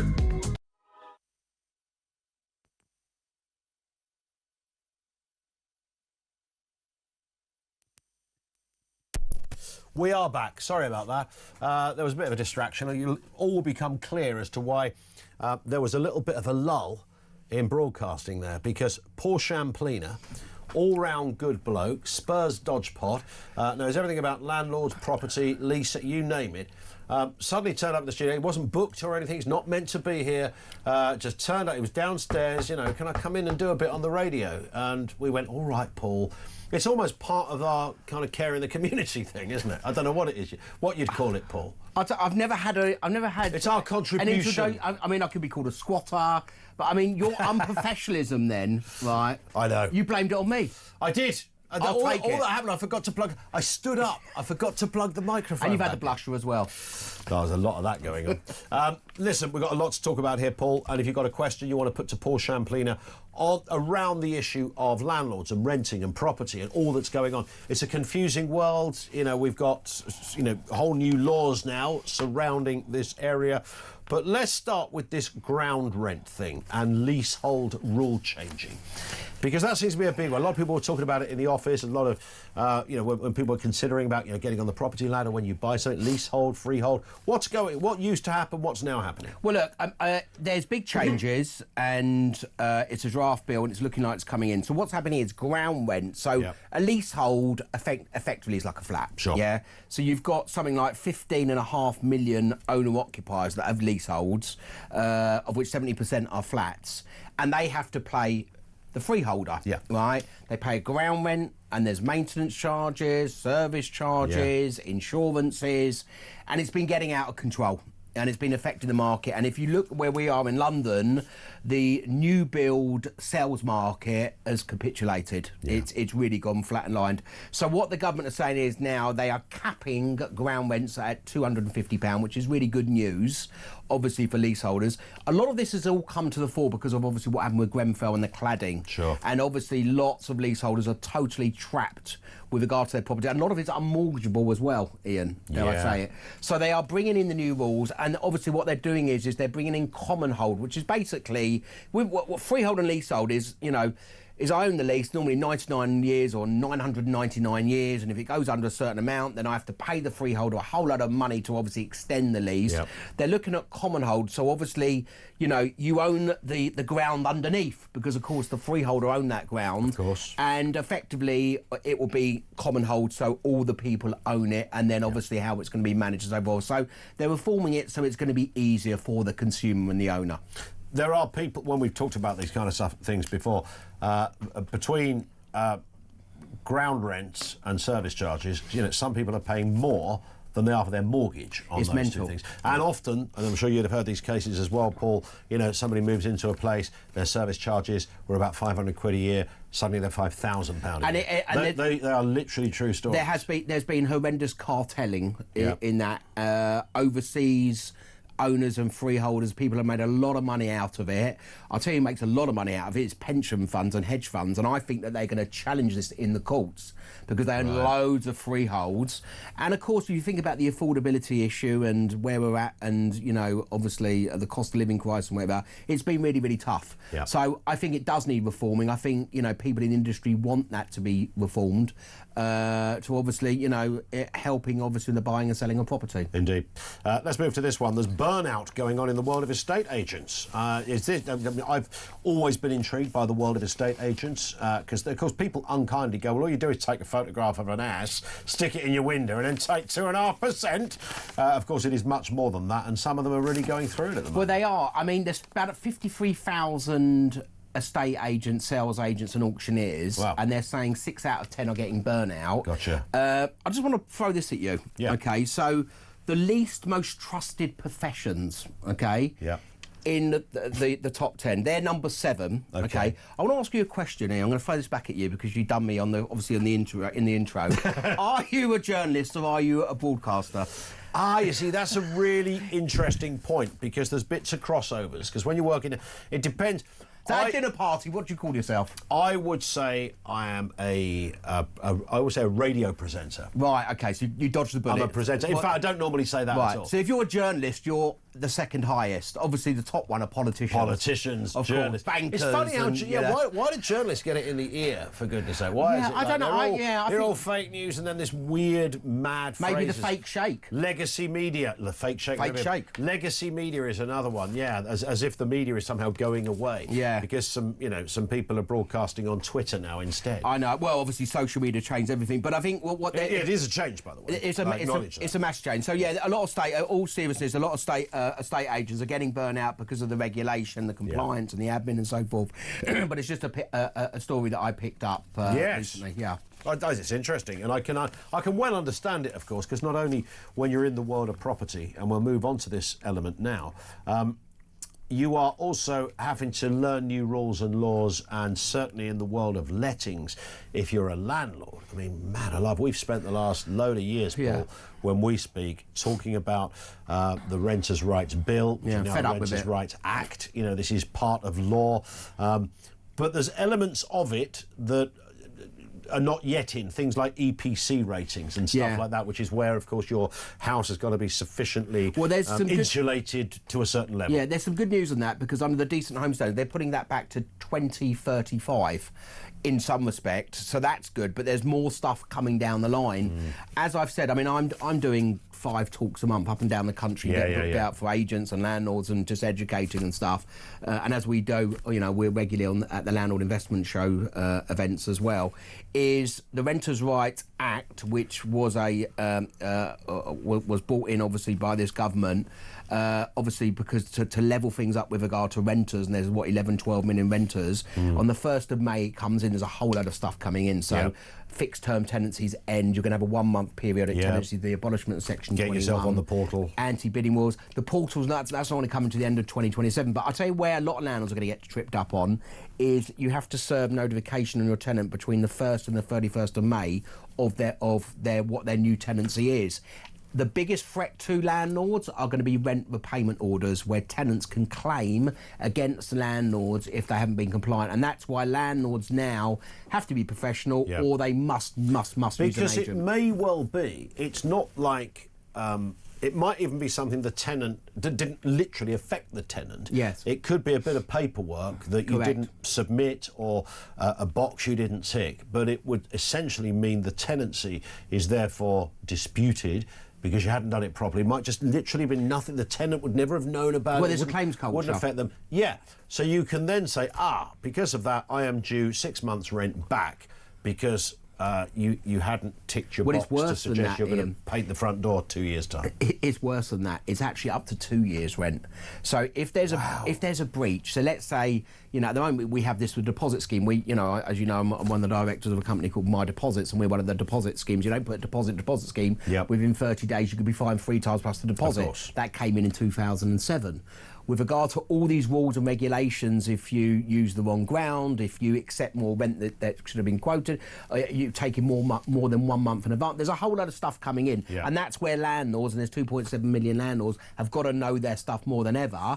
But a tenant, and we're seeing a lot of these no-win, no-fee solicitors, a bit like the new PPI, you'll see what will happen is, and quite rightly, tenants need to know their rights and know what's going on, but it could be free money, and they can claim for up to 2 years' rent within a year of that breach. And also you're going to see the councils putting in loads and loads of civil penalty notices, because the councils are skin, and this is going to be a good major ka-ching, I think, for councils, 100% where they're going to be going after landlords. But it does mean, if you are a landlord, and we often talk about the accidental landlord, the person who inherited a house and think, OK, I'll just rent it out. Used to be the case, you went down the pub, met a fella called Frank, who goes, I'm looking for a house to rent. He exchanged a few quid, changed numbers, he moved in on Thursday, job's done, everything's good to go. And it worked fine, but now you really need sort of a professional outfit around you. Those days are well and truly numbered. They're gone. And if you're a landlord or you need to understand what's going on. We've got a website called Landlord Zone, which is a free website which landlords get breaking news and all that type of stuff, understand the regulation. But if you don't have time, and the vast 85% of landlords out there are working full time, and it's hard enough as it is to remember when the EPC's got to be served, or if you've got to do a midterm inspection. So you must get a letting agent, but then you have to do your due diligence on the letting agent. Let's do some questions. Yeah. Jade in East London says, under UK law, landlords must address hazards like damp and mould. Yes. Yet councils report thousands of complaints every year. Why should tenants trust self-regulation when enforcement clearly isn't working? Because councils come under sort of slightly different rules, don't they? I'm great. All those terrible stories about mould are often in social housing, not in private housing. Yeah, 100%, and it's a great question. So, damp and mould, I actually did a damp and mould course, which I put on with an energy expert. That was a banger of a course, It was fantastic. It was riveting. That was for whole council. Yeah. So, damp and mould is an issue because, of course, Awab saw the poor little boy that died in 2022. That was Rochdale Housing Association. Most of the problems are social housing. I might say that because I'm in the private sector, but we've seen repairs go up 550% of complaints with the housing ombudsman. And a lot of these councils don't have the money. The stock is old. But now what's going to happen is that when that comes in, which is going to be 2 or 3 years' time, if there's damp or mould, a lot of it's down to education about how tenants' lifestyle is, how you communicate. You can get a lot more tech now that actually tells you if there's too much increased heat in certain rooms. But a lot of it's education. A lot of it is also culture about how people live. But yeah, damp and mould needs to be stamped down, and we need better enforcement. David in Nottingham says mortgage rates have risen, but many landlords are mortgage-free or locked into older deals. So how much of today's rent increases are genuinely about costs, and how much are simply profit-taking? I mean, the other side of that is, and I've spoken to so many landlords, as you have, Paul, far more than I have, there are landlords whose mortgage just about covers the rent. I mean, it's not, or the rent just about covers the mortgage. Sometimes making a couple of £100 profit a month, not necessarily the thousands. But I hear David's point. There are others. It's a very valid. But it's point. a private industry, right? It's a private industry. These are. Some people are professional, some people aren't professional. There's a lot of people that are unencumbered and don't have mortgages. But historically, landlords haven't put rents up. I've always said that. They were forced to put more rents up when the interest rates went up in 2022 under Liz Truss. And then obviously, but I think the good news now for landlords is we believe that there could be 2 or 3 rate reductions by the end of this year, possibly, by 2026.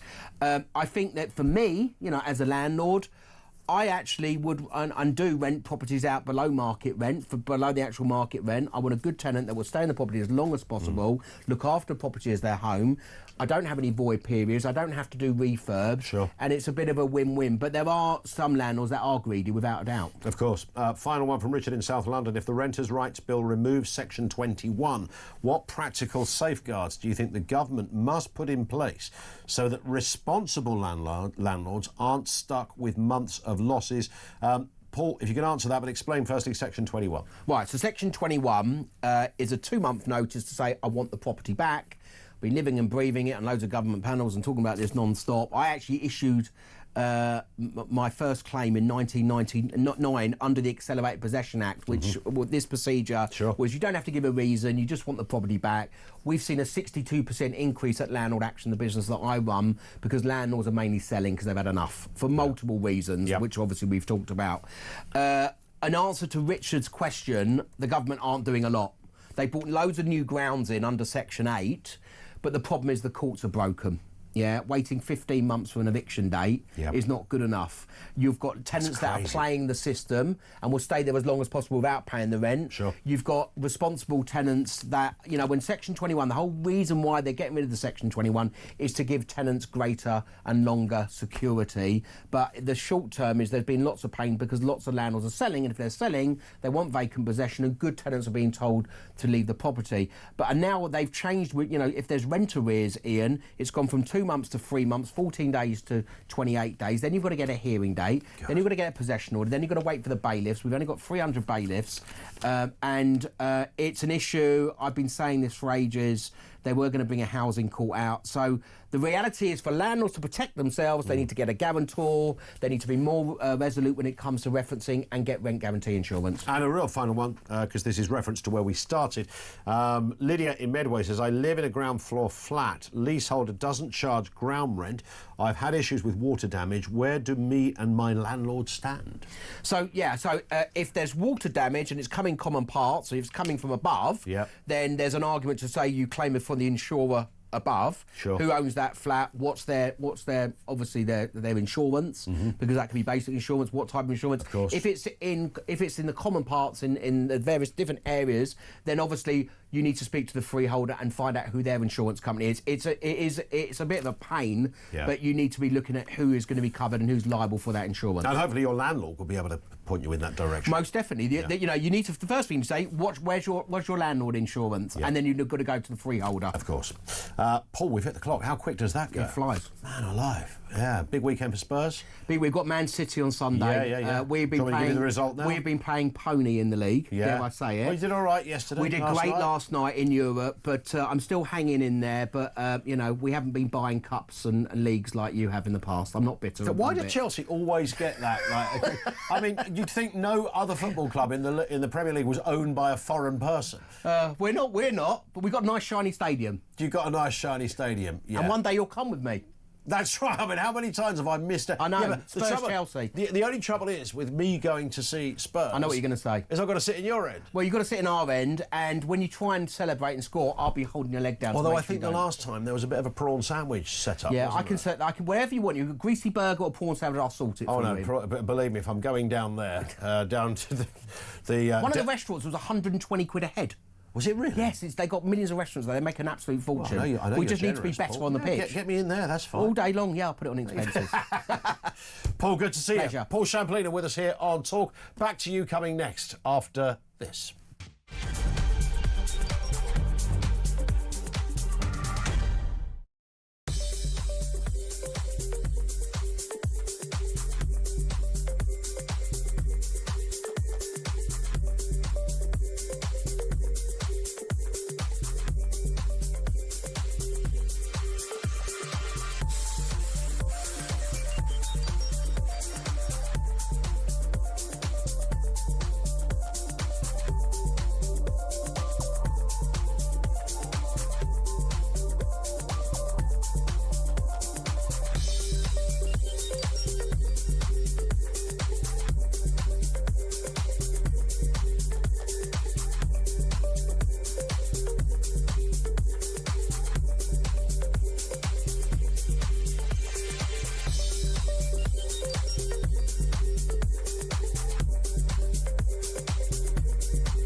It's an industry that I love. My dad was a publican from the 60s, my late father, you know, my hero. He's a publican, so I'm a publican because of my dad was a publican. That's the only reason. I do not want to see these pubs closing every day, because if you fast forward 5 years' time, we might not have many left. And they've got to stop allowing them to be turned into restaurants or turned into mosques or something converted else. into housing or whatever. They've got to stop this. We've got to start protecting the pub. Yeah.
across the UK. On DAB+, on YouTube, on your mobile, and on your side.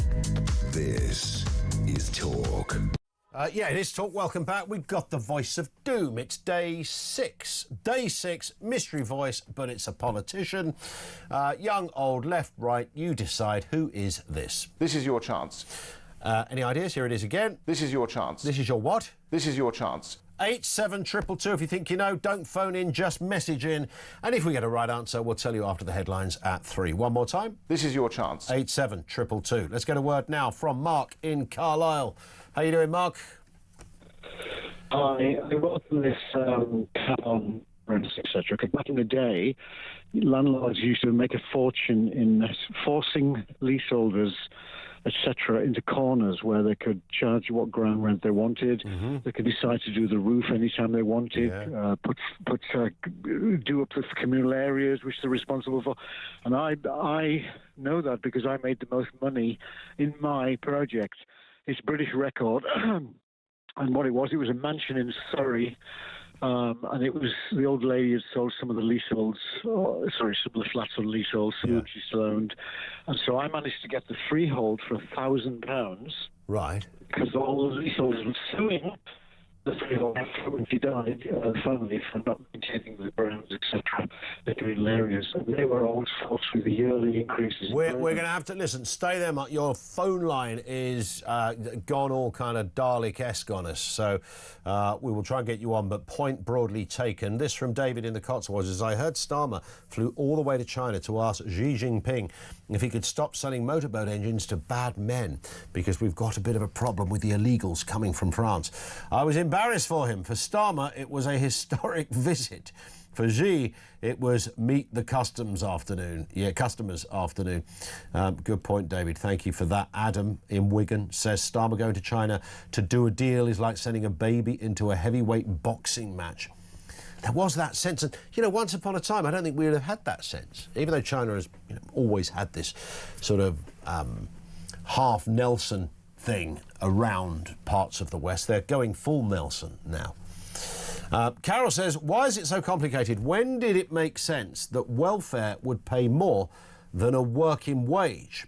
If the total state benefit value per working age individual, irrespective of kids, was equal to a 20-hour minimum wage for their age, what would that amount to? Maybe this would encourage people back to employment. I get this wouldn't fund Sky TV annual holidays, new outfits or glam-ups, but that's the point, surely, says CJ.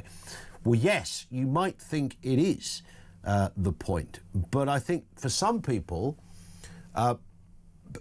being on a lesser wage, even though it's a welfare benefit, is kind of, it's all right if you haven't got to go to work. People go, well, yeah, would you take half the wages you currently earn if you didn't have to go to work? And you might look at that and go, yeah, I think I kind of would. It is also worth saying that the average person on benefits is not making a fat packet out of the States. I know some people know how to play the system, but broadly speaking, I couldn't survive on any benefit that I might be entitled to. And in fact, I think I'm probably like many of you out there. I don't think I'd be entitled to any, even if I kind of needed it somehow.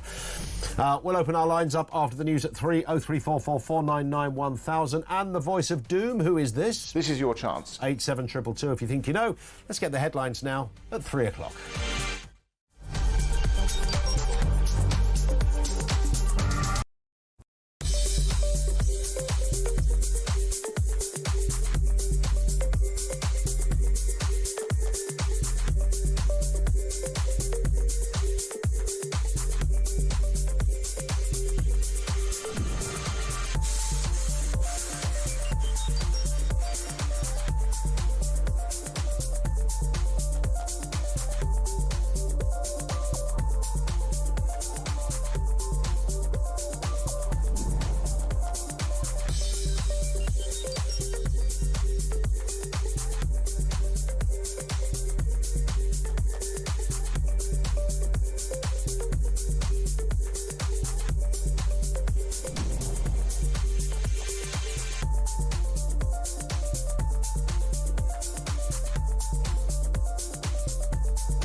across the UK, on DAB+, on YouTube, on your mobile, and on your side. This is Talk.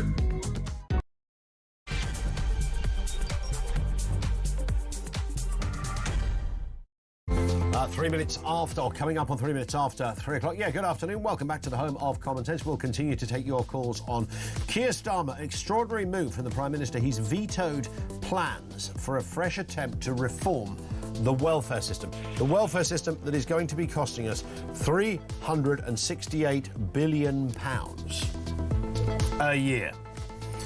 That is 12,266 quid per household. Just digest that for a second. Mr. Starmer has said, no, we're not going to look at this. Not this year. No. I'd say that's about as urgent as anything I could consider. We're also reflecting on his visit to China. He's met the president. What has he come back with so far? Naff all, by the looks of it. Apparently migration did come into conversation with chats relating to the small boat crisis.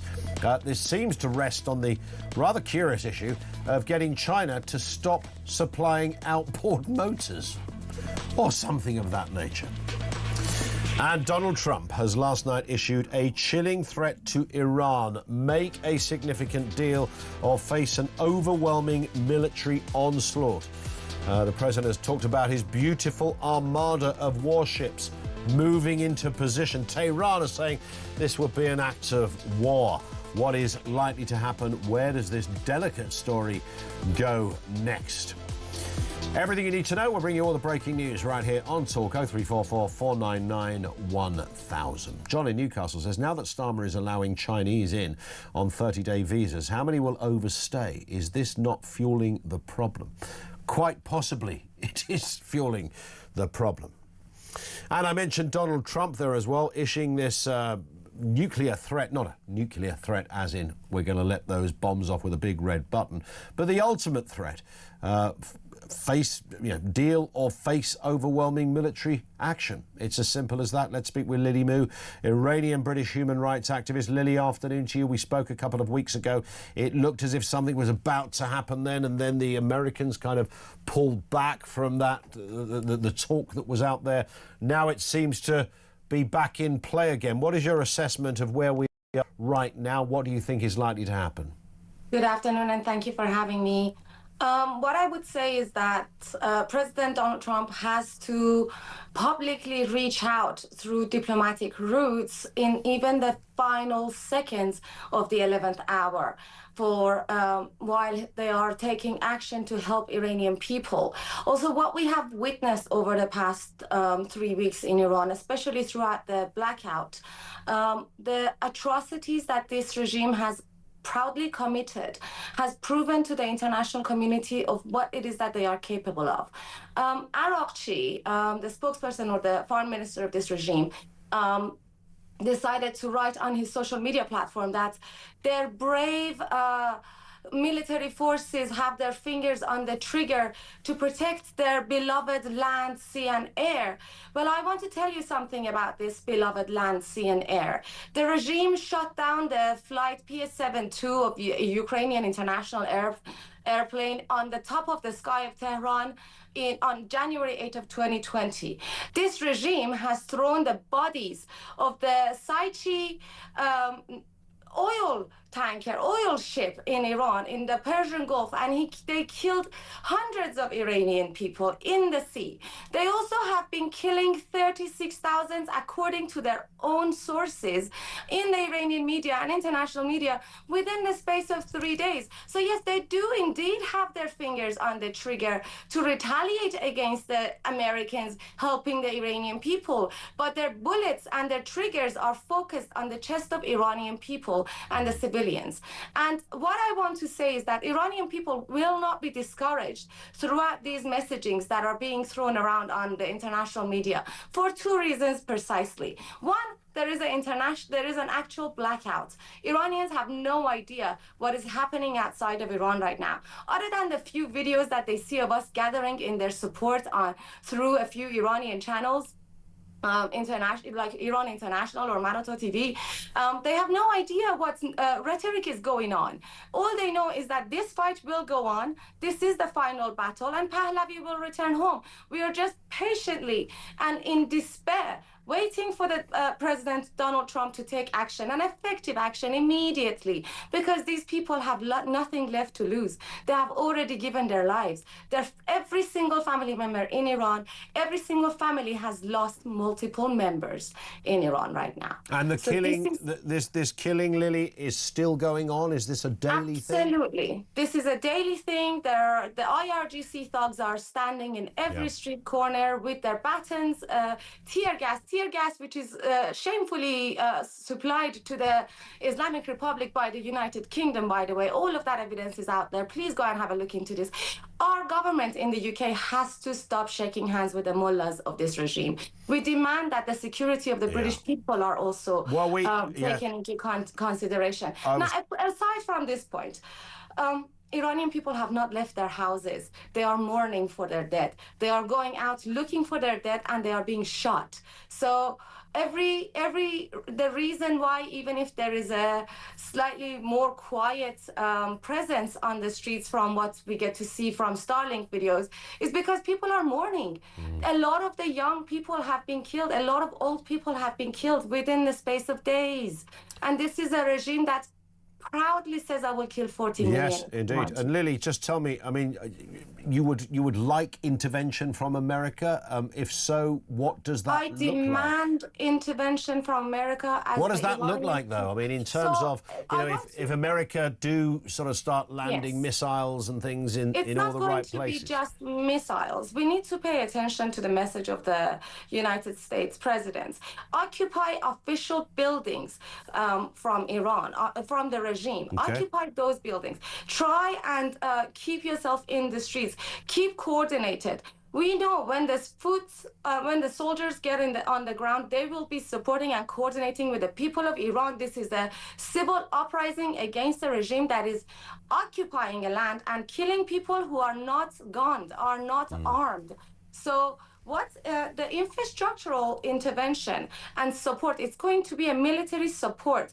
Hopefully a kinetic movement will be the last resort, because the coordination with the Iranian people will be stronger. However, so far the desire in Iran is, President Trump, keep your promise. And if Trump does go in whatever capacity, he says he has his beautiful armada at the ready. But if this happens, Tehran have already said, you know, this will be an act of war. They will likely retaliate. What does Iranian retaliation look like? It looks exactly like we have witnessed in the past 28 days. Guns towards the chest of Iranian people. Nobody else. What we see the regime do is take out its dirty business and its terroristic ideologies and expansionist Islamist caliphate ideologies throughout the Middle East, through their proxies and the war we witnessed by Hamas and the attack on the Jewish nation. This regime has always talked about its attack, and it's been attacking every day for the past 47 years as they've come to existence. So this is no new threat to the international community. However, this regime's strongest arms is against the Iranian people, as they have proven to us that in the space of 3 days, they are happily, gladly killing, are willing to kill 36,000 people. Inside the prisons, they have created silos where they throw people in just to half-dead bodies. People who are alive are being buried alive among the dead. The atrocities that are taking place inside of Iran at the hand of this regime is beyond comprehension. And what the President of the United States does understand is that immediate action is necessary. And if it means kinetic action against the regime that is killing Iranian people in order to save more people, we have already lost more people, more bodies than a wartime atrocity for 2 years. So please just pay attention to the will of Iranian people, and do not allow those actors who want to continuously talk about how international intervention will only be an invasion of Iran. Those people are in favor of the regime. They are repeating regime propaganda, and the Iranian people will never forget that this loyalty to the international community's safety and the Iranian people's lives. I encourage the President of the United States to stand by the people of Iran as he promised, support King Reza Pahlavi, Crown Prince, whose name is being called out, and the reason why the Iranians are being shot. Our flag is being taken. There is too much atrocity to be reduced to foreign intervention. This is going to be a support. Well, we will, we certainly hope that lives are not lost, but as you allude to there, Lily, it seems almost inevitable that toll will rise regardless of what the outcome might be. Lily, thank you for your time. Lily Mu-Iranian, British human rights activist. It is a complex picture. America going in, they could do a lot of damage, of course. I think the question that is on many people's lips is, where does Iran, or how does Iran retaliate? Lily there said, well, to their own people. That's what they'll do. But I think there's clearly an argument about whether Israel is on the receiving end of retaliation. You can almost write that one yourself, and then that brings Israel into, how bad does this thing get? Trump has his beautiful armada, he says. We will watch, and of course everybody prays for no loss of life, please. You start firing missiles. I think that's a nice sentiment, but one I don't think is realistic, perhaps. This comes from Becky. Back to the original question about Britain's ballooning welfare budget, and we'll talk to Jamie in a second. Becky says, absolutely agree. People who can work should. For those people, yes, the benefit should make it pay for them to work, but there is such a culture now that those who simply can't are tarnished with the same brush. I'm sorry to all of your listeners who think everyone can, which is the impression you get from many of your callers. You may want to think everyone can, but I do hope none of you ever find yourself in the position where suddenly your life is taken away from you and you can't support yourself and need help. Should those who genuinely cannot work be forced to live on less than the minimum wage, or indeed have their dignified life with some niceties, maybe their view should be to sort out those who can work and make sure we support those who find they can't, for whatever reason, to be able to have a pleasant life with some of the little things that make life bearable. I think, Becky, thank you, Becky, for that. I genuinely think broadly most people would absolutely agree with that you help the people who really need it. And the ones that either don't need it or could do more to get work, they are the ones you focus on in getting back. What I think has happened, and I totally get Becky's point, most of us want our tax money to go to people who really need it. In fact, we don't just want it to, we're quite proud of the fact we have a system that helps our fellow Brits in times of trouble and difficulty, and that doesn't mean just living on a couple of quid a week. It means that once in a while you can do something where there's a little nicety, as Becky puts it. But it's the numbers. And when you look at the numbers, and I mentioned just universal credit, which is one of, I don't know how many benefits are there out there in total. Universal credit is a big one, but it's just one of dozens.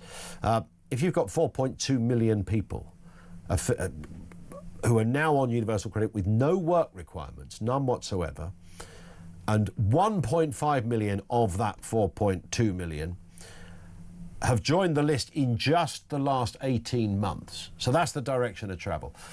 It is understandable that a lot of us go, really? What, that amount of people have got such a sufficient mental health crisis that they cannot work? Now, that might be true. And if that is true, we have to think again how we deal with it. But I think it's the shocking number, Becky, that forces people understandably to ask that, really? That's a lot of people in such a short period of time. You're talking about over 100,000 people a month are suddenly finding themselves in that disposition. Let's talk to Jamie in Leicester on this related issue. Jamie, what have you got for us? Hello. Hi, Ian. Just to your point on the ballooning benefits bill. Yeah. I work for a large commercial vehicle dealership. I'm a manager, and we're a 24/7 operation, and sure. you wouldn't believe the difficulty in getting people nowadays to work overtime, because the thing that I hear quite a lot is that it's not worth it, because the top-ups that they get in child benefit, it's not worth them working any overtime. Wow, because they're entitled to be working and claiming some sort of benefit, which they would lose if the overtime would take them over the bracket, right? Yeah, it's just not worth it, and it's a double whammy, because obviously we're paying people to not work additional hours when they could be working that, and also paying additional income tax. It's just absolutely crazy. What is the answer to that? Because it seems to be this conundrum. Since I've been doing this job, Jamie, which is a long time, I feel I've discussed this like almost at least once a year for the last 20-odd years. It's always there, isn't it? This trap that you're in. Yeah, it is. Yeah, and I'm not sure what the answer is, because it's been going on for such a long time now. It doesn't pay. It just doesn't pay, and I don't know what the answer is, Ian. Well, and I think on that, but Jamie, thank you very much indeed. We all know what the question is. We can all see the problem, but finding the answer. And it's often said, the only thing worse than giving somebody who's not entitled to benefits some benefits is not giving them any benefits, because what do you end up with then? What if somebody's got kids? You go, okay, what do we punish? Somebody who's got a couple of 6-year-olds? Go, you're not going to get anything. Well, how do I feed my kid? Not our problem. I mean, we don't do that, so you're kind of in the trap. And we've got artificial intelligence. We've got amazing things we can do on our phones. We've got apps on our phones that can do extraordinary things. Our capabilities and our technology is at such an incredible level. But we can't solve some of the really simple stuff, like boats floating across the channel, or why somebody who shouldn't get benefits gets benefits. Those kind of things. 0344 499 1000. This is Talk.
Say that it's not happening in London, which I've heard him when questioned by Susan Hall a number of times.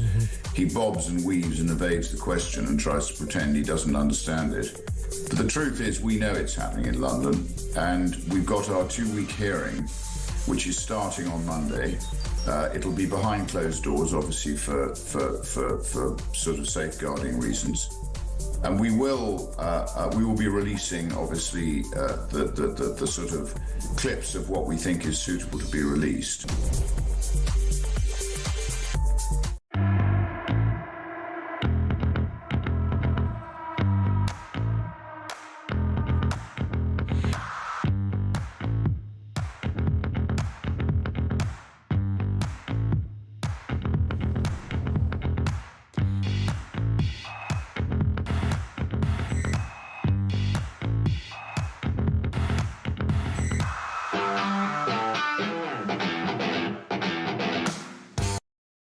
Across the UK, on DAB+, on YouTube, on your mobile, and on your side. This is Talk. This is Talk 21 minutes after 3. We'll talk to Jane in just 1 second. Before we do, did we get a winner on the Voice of Doom? Just before the news, we played you this voice. This is your chance. Very simple task. Who is that? These are some of the guesses. Claire Short. It is not. Jacob Rees-Mogg. No. Ian Duncan Smith, Tobias Elwood, Jeff Hoon, Ed Balls, Ian McLeod, Roy Jenkins, Tony Benn. No. Is it Peter Hain? No. Richard Tice, Rupert Lowe? No. Malcolm Rifkin? No. Peter Hain? I think I already said that. No, it's still not Peter Hain. Peter Hain? No! How many more times? We haven't got a right answer. It rolls over. Day 7, back tomorrow about 2:45 on the programme. We're talking welfare here and a whole load of other related issues. Pauline Five says, sorting out those who can and cannot work rests with doctors. Are we seriously saying, after years and years of experience as a GP, you can't tell if somebody's swinging the lead? It's now an easy tick box exercise for our part-time GPs. And that's the bit, thank you, Paul, for that. It's the bit I've often wondered about. I didn't think you just go into a GP and go, right, I'm feeling, a bit stressed. My mental health has taken a hit, because we could all argue that at certain, times of the month, the year, the day, or whatever. We can all say it. And I don't think the GP then goes, yep, OK, box ticked, you now get universal credit with no need to ever... I don't think the doctor makes that bit of the decision. But they're the first port of call, as Paul says. Jane is in West Yorkshire. What's happening, Jane? Good afternoon to you. Good afternoon, Ian. I was just telling the lady who answered the phone, I'm in the process at the minute of unfortunately having to apply for some benefits. Yep. I've worked full-time since I was 16, and in October last year I was having a new carpet fitted. The old one had been taken up. I slipped on the stairs, went from top to the bottom, so I'm told, and hit my head on the concrete floor, had a massive brain bleed, was taken to Leeds General Infirmary and was in an induced coma for 6 days. Nobody thought I was going to live. Wow. So sorry to hear that. Well, I'm talking to you now, so I've been extremely lucky. Yeah.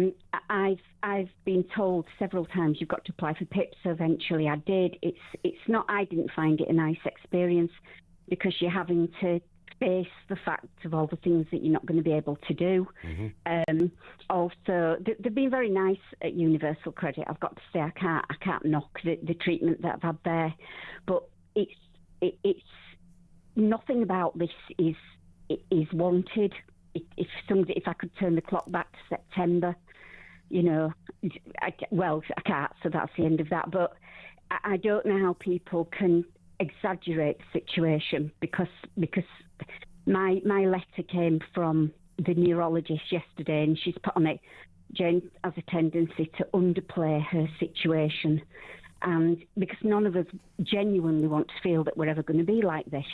Of course. What are your current kind of, if you don't mind me asking, Jane, what is your current health issues or limitations as a result of what happened? Right, so the headaches are unbelievable. When I sometimes get up to do anything, the dizziness is so bad that if I was thinking, I'll take the dog for a walk, I have to come back in and can't do that. I couldn't sit at my laptop solidly for 4 hours like I could have done, because I just wouldn't be able to. Yeah. And the worst is I forget things, which is, and some people say, well, I do at 61, but this is different. Yes. And I tend to get halfway through talking to somebody about something, and I go off on I'm talking about something else, and they're like... So this is a neurological injury, right? I mean, and clearly the issues as a result of the accident have not yet gone away. I mean, hopefully they will go away, but no, they never will. So they're going to be there forever, aren't they? As far as you know. Yeah, I've been told that. It was the neurologist when she said, have you seen a scan of your brain when they admitted you? And I said no, and she went, maybe best not. She said, I've done it for a lot of years, and it's one of the worst I've ever seen. She said nobody can understand how you're managing to even, hold a conversation. Very, very tired. It's very difficult, because I'm talking to you now and somebody will say, you shouldn't sound like she's got a brain injury, and it's called the invisible condition, because I'm sure it is. It's about rewiring your whole But brain, is there doing everything differently. Yeah, and you obviously, so you've not found the PIP process particularly pleasant, not least because it's a journey On you my really part, didn't she think you were was going to go on. lovely. She was lovely. It was me. It was the questions. It was, you know, do you need to hold on to something when you've been to the bathroom? Actually, yes, but you don't want to admit these things to yourself. Right. Well, of course, yeah. You never, you know, that happens to other people, doesn't it? Not to you. It's that thing. It's just I work with homelessness, and if I do ever manage to get back to work, and I do, you know, everybody's on benefits, and when it actually happens to you, and it's not in your kind of remit, then it's. You think, how could you? Be careful what you wish for. That's what I would say. No, I get that. I guess the issue, I mean, there is clear and obvious evidence of what you've been through. You had a very serious accident, as you say. You're lucky to be alive. You've made it through, but you still have some issues as a result of it. But of course, if you didn't have any of that, but you just had a mental health condition, that's where we kind of divide the room, isn't it? That's where people scratch their head and go, well, hang on a second. We can see that, you know, we understand Jane's story. It makes complete sense. However, someone who's saying, I've got a mental health condition, unless there are clear, obvious markers that a doctor or an assessor can look at, then that's almost like a completely different story to the one you're talking about, your own story. It would be very, very, very, very difficult. It's very difficult. If somebody knew how to scam I suffer with anxiety and depression, which is the two things. Yeah. When in my job at work, if I say what medication you're on, how much, normally it's very, very low. It's medication that other people just function on. So I can never quite understand that side of it, how you can be on 20 milligrams of sertraline and told you're in. I don't know, and I wouldn't like to call anybody a liar. No, indeed, and that's why, you know, we're all, most of us, reasonably caring and understanding people. But I think with the mental health one, Jane, the numbers are so big and increasing so fast that a natural human reaction is to go, really? It is. Can I just say one last thing to you? Yeah. I've had a meeting in the presence of my neurologist with work, and I know he's not been a manager very long, but my manager does not want to accommodate any of my needs for me to return, and I work for a local authority. And I've been quite shocked because after working there for over 20 years, I would have thought, and I was told, they'll do everything they can to accommodate you, reasonable adjustments. Sure. But they don't seem to want to, so I may be left with no choice but to go on. That's interesting. So you didn't think for one second of all the issues you've had to go through, not just the pain, the inconvenience, the how scary it's all been and arguably still is, but you kind of thought, well, the people at work, they'll be onto this, they'll be fine. Yeah, because they're meant to be the lead in mental health as an authority. But the one thing that I will say, and this will make you laugh because it's nice to leave on a light note, I felt, we assume on a Sunday because I don't remember anything about it, my dad rang my sister and said, can't get any response from Jill, it's not like her. So, sorry, I used my real name for a minute then, but never mind. It don't really matter anymore. The ambulance and the fire brigade had to come break in the house, and that was Tuesday night. So I'd been laid there from Sunday to Tuesday night. I should have been in work. Nobody noticed I wasn't there, and that was all day Monday and all day Tuesday. Wow. Yeah, you might think the fact that somebody in your position who hadn't called in sick, yeah, that is disturbing. Jane, thank you. I wish you loads of love and luck going forward, and you always need a bit of both in these things, and hope things can change as well. Jane, thank you very much indeed for that. David in the Cotswolds, reference, this is the benefit bill that's going to be £368 £368 billion over the next few. £368 billion. I love the number. We often talk about this in the office, the difference between a million and a billion. David's put it superbly here. If £1 was a second, then £1 million would be 11 days. But £1 billion would be 32 years. So, 368 billion is 11,776 years, if you want some perspective on this. Back in history, man was still hunter-gatherers back then. Is that where we're heading now, once we've blown all the cash? It's a good point. Yeah, the number is so astronomical in terms of what it's costing, and it's growing by the hour. We're going to pause momentarily. We're back with Sean Keach in a moment. We're talking technology, some great science and technology stories on the way. Do not be missing that. Just gone 3:30. This is Talk.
Across the UK, on DAB+, on YouTube, on your mobile, and on your side.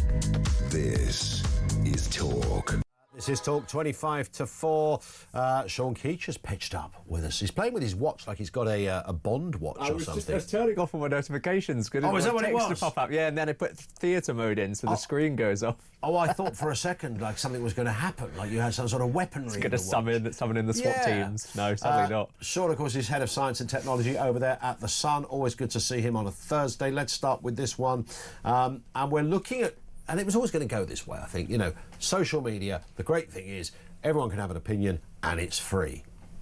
But is it going to be free for much longer? Because many of these companies are having a little look at how to change their sort of... Are we going to get a bronze, silver and gold deal? I think it's going that way. I mean, certainly already with Meta, they're already charging money for some things. You might have had pop-ups in the past few weeks about paying £3 or £4 a month to get rid of ads, which, you know, I suppose seems fair because ultimately it is a free platform and, you know, if you don't want to see ads, you sort of have to contribute in some way.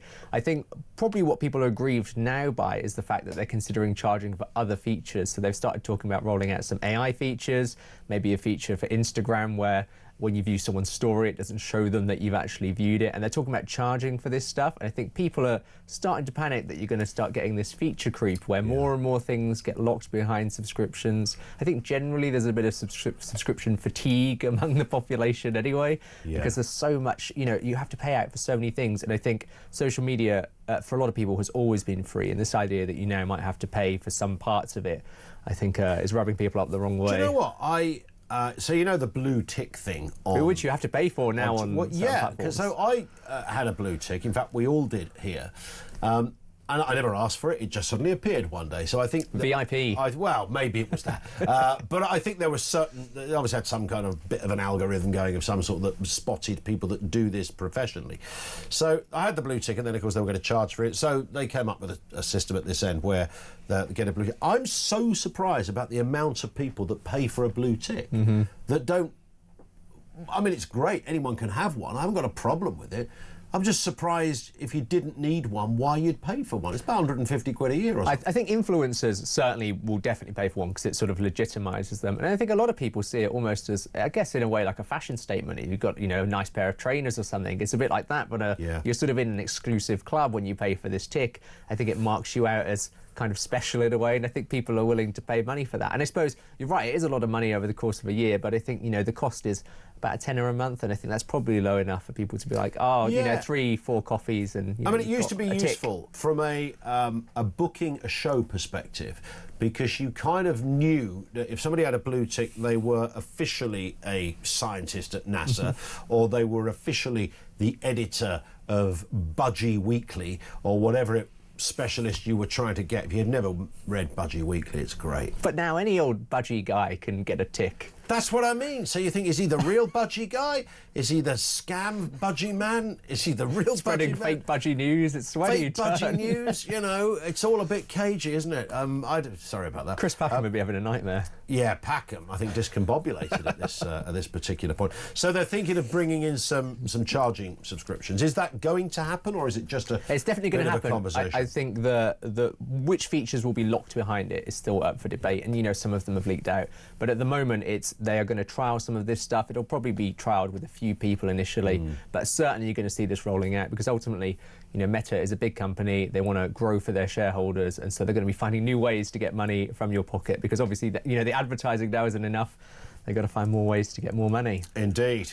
Somebody else who's waded into social media, or it's sort of digital media, if you like, is the Pope.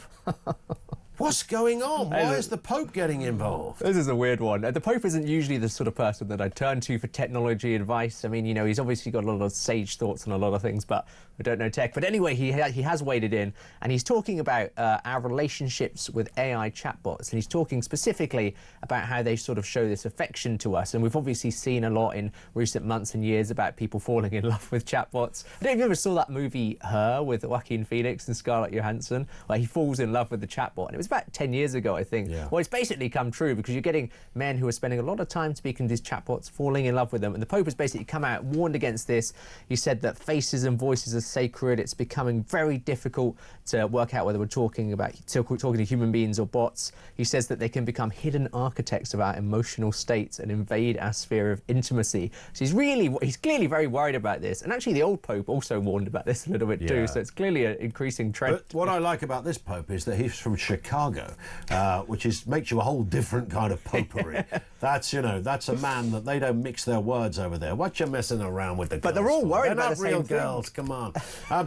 Do you think some people who are chatting to AI girlfriends know they are chatting to AI girlfriends? Oh, absolutely. I think, you know, if you're someone who's lonely, you don't feel like you're sort of getting what you need from society, these chatbots, they can talk with affection, they can talk with authority, and it's very easy to see them as real people. In fact, my colleague Jamie, he recently did a story where this guy had been cheating on his wife with the AI chatbot, and he'd been sort of slagging off his wife to the chatbot, and she found all these messages, which is awful. But, you know, this is affecting real relationships out in the world, and I think we're going to see more of it. The chatbots are getting more advanced, they're getting more human-like, they now have these realistic avatars, and I think, you know, it's certainly not a problem that's going to go away. And I don't know whether the Pope's comments will change that or not, but maybe it'll make people think twice before they fall in love with a chatbot. I mean, Finn, our producer, he went out 3 years with a girl who was not real. Oh, no, Finn. Yeah, didn't know anything about it. If only the Pope had spoken out. Well, he was having a particular search. He thought AI stood for something completely different. So I think that's probably what happened. A lesson learned, Finn. It's a tough one to learn as well, and a very disappointing one. WhatsApp adding a new VIP mode. So again, we're in this same space of all these new additions. What is happening with WhatsApp? It used to be so simple. It did, but WhatsApp is now really a prize target for hackers, because so much of our life happens on WhatsApp. Think about all the personal, private conversations you have on WhatsApp. Well, for some people, you know, like a journalist or a politician, you'll be having very serious conversations on WhatsApp, perhaps rightly or wrongly. So they've introduced this new VIP mode where you can really lock down your account. It gives you extra protections. It's free, and actually anyone can turn it on. Although they're saying that it's such an extreme protection that most people won't need to. Isn't it already extremely protected? It is. So your chats are encrypted, but cyber criminals come up with increasingly advanced ways to break in. And so this is the sort of protection that you would need if a nation state is targeting you. So if you're doing, you know, if you're a political journalist, this is the sort of thing that you might want to turn on if you're worried that, you know, a nation state is going to hire extremely expensive hackers to break into you. You know, not all hackers are of the same tier, and so this is extreme hackers. You can go into settings, then privacy, then advanced, and it's called strict account mode. And you turn it on and it'll sort of disable link previews and set up extra protections on your account. So if you're worried about an attack, you know, by all means turn it on, and you know, you can decide for yourself whether the restrictions it places on your account are, you know, are enough to worry about. If you turn it on, does it turn it on for all chats, or can you turn it on per chat? It turns it on for your entire account, So but it lets you set up special lists. So it lets you set up lists about who can add you to groups, who can see when you're online and offline. So it's extra protections. But you know, if you're doing a serious job out there and you're having a lot of serious conversations on the WhatsApp, it might be worth turning it on. It might be good. And of course, this, as you say, this is free. But I'm bound to say at the moment, because this could be something in a year's time where they go, it's been so successful, it's now going to cost you, I don't know, $5 a month or something. You sort of worry that in the distant future everything will cost money, and in some ways it feels like it already does, but there must be a tipping point where surely not everything can be a subscription. Well, I don't know, because I was thinking about this the other day. My other half, she really likes DVDs. She thinks it was a great technology, and between the two of us, when we first met, you know, over 10 years ago and stuff, 12 years ago, whatever,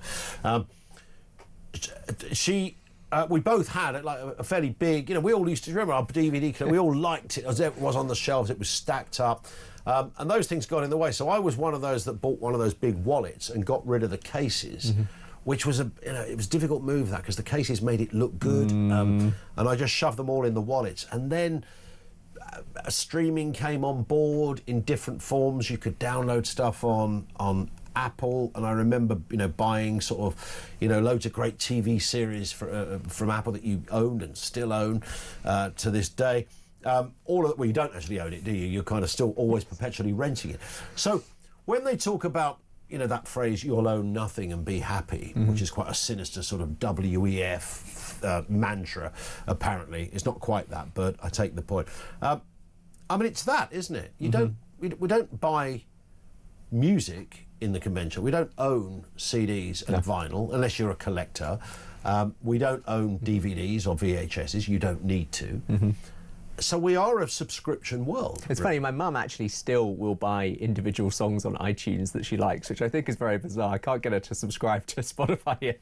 She still buys them. But I totally agree. And actually, I often think about buying DVDs because it makes it much easier to pick what you want to watch. I think so often we sit down on Netflix and can't decide, and actually it's very purposeful. I remember when you used to go to Blockbuster and get like a VHS out.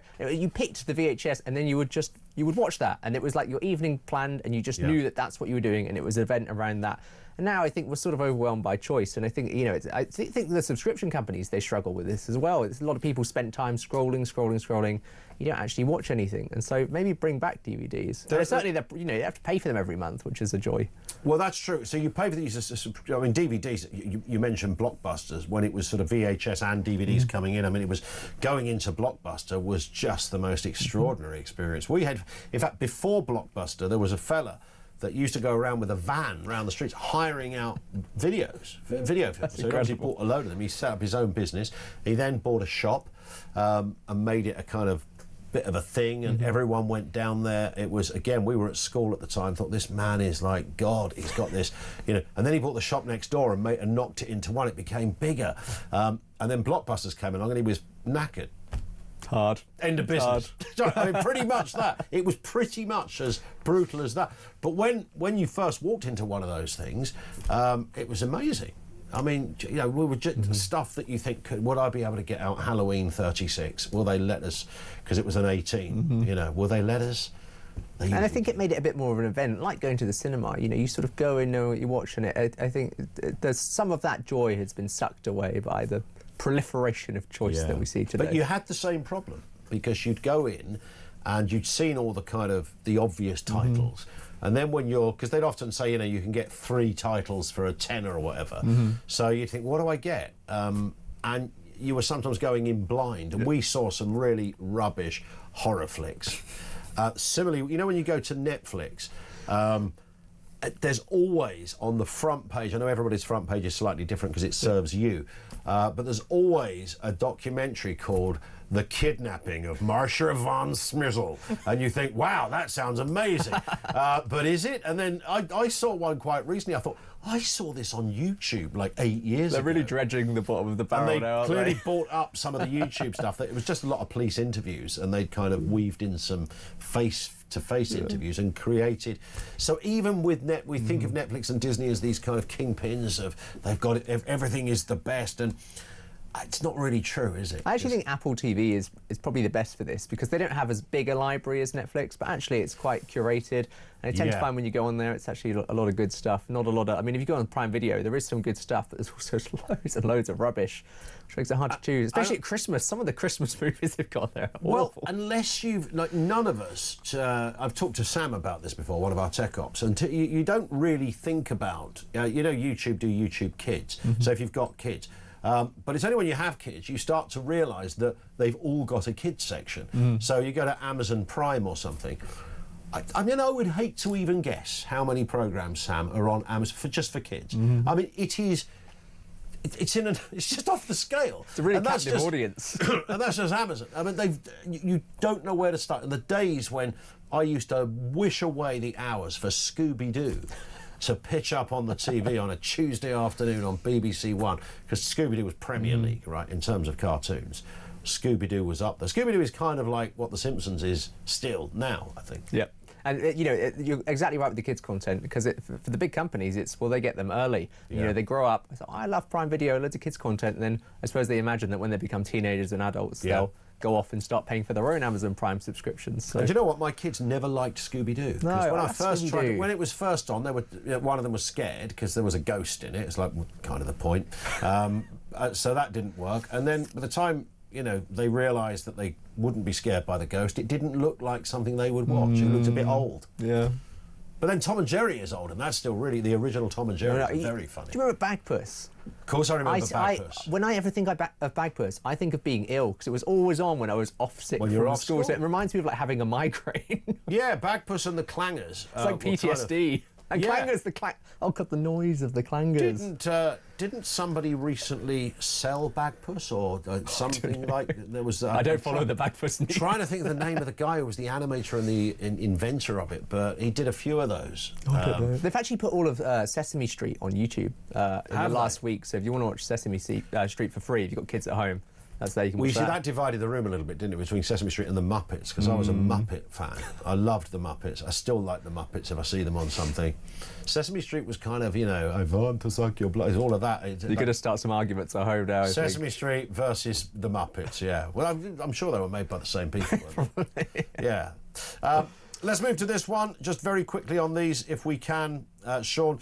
Chinese tech company opens UK flagship store selling cheap phones to rival Apple. Yeah, this is Xiaomi. And a lot of people probably won't have heard of Xiaomi, but it's this big Chinese tech company. It's actually the third biggest phone maker in the world behind Apple and Samsung. So in China, it's certainly a household name. They're trying to push around the world. They say they want to open 10,000 stores globally. One of them now exists in London. You can go to Westfield, Stratford Shopping Centre. Wow, so there they're selling phones, vacuum cleaners, smart home cameras, loads of stuff. And probably in the next 2 years, we're going to see them selling a car here too. They have this car, which is actually very highly anticipated here. It's called the SU7, big hit in China. It's about £20,000 equivalent here. I think it's probably going to sell like hotcakes once it does make it here. Wow. But at the moment, you can buy model versions of the car in the shop. But so probably next year, I would say that car. But you run the risk, if you believe some of the headlines, that whatever you buy, when you plug that Hoover in, it's not just hoovering up the muck.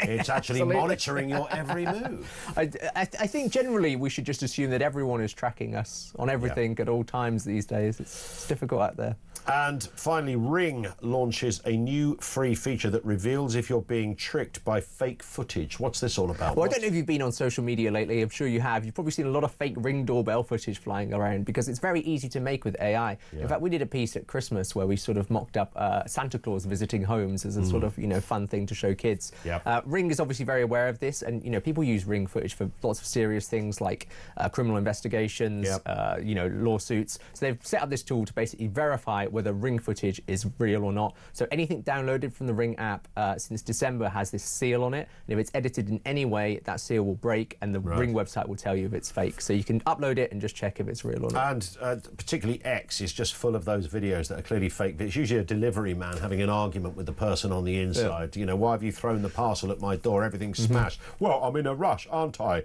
Trying to remember his script. Yet people, thousands of people, believe it to be true. But the worry is that if people start making these fake videos and accusing your neighbour of setting fire to your bin or something, and then you sue them and it's fake. So Ring wants to get around that and verify it. Do you know what Ring should do? Free. I'd like Ring to make a doorbell that isn't the size of a breeze block. I think that would be a good start, because there's a lot of doorbells out there, and I've got one that's I've had it for a long time. It's actually quite slim, but the Amazon Ring bells are actually they're quite a big unit. They are massive. There's quite a lot of doors. They don't fit in any particular place. My only thing would be that actually maybe it's a good deterrent to have it nice and big, because then burglars might see it and be like, oh, whereas if you've got a tiny doorbell, they might be like, I'll get that house. Do you know why I think it's big? Because it's more expensive to make it smaller, and they've surveyed it and they've realised customers don't really care. They're not that discerning. I also do wonder whether burglars actually are put off by them or not. I don't know. Have to ask some. And how quick is the idea of a doorbell that has a camera on it? How quick has that just become normal? Oh, massive! I'd say most of the houses where I live have one. I mean, if this was 10, 15 years ago, you'd be pointing at the house saying, a witch lives there. They've got a camera in their doorbell. I mean, it would have been so bizarre. It's funny, I feel like everyone's got over this whole Big Brother state thing. I feel like people are just very happy to have Ring doorbells now. I think the benefits outweigh the costs, and the cost is so nebulous. Indeed. Sean, on that point, we hit the clock. Good to see you. Sean Keach with us from The Sun. Back with more from you coming next on Talk.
To say that it's not happening in London, which I've heard him when questioned by Susan Hall a number of times. He bobs and weaves and evades the question and tries to pretend he doesn't understand it. But the truth is, we know it's happening in London, and we've got our 2-week hearing, which is starting on Monday. It'll be behind closed doors, obviously, for sort of safeguarding reasons. And we will be releasing, obviously, the sort of clips of what we think is suitable to be released.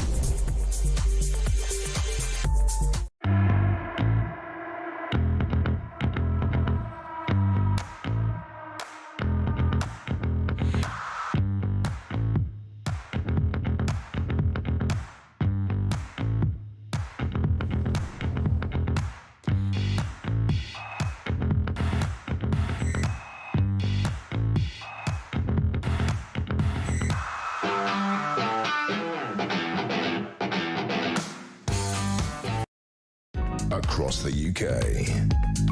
On DAB+, on YouTube, on your mobile, and on your side.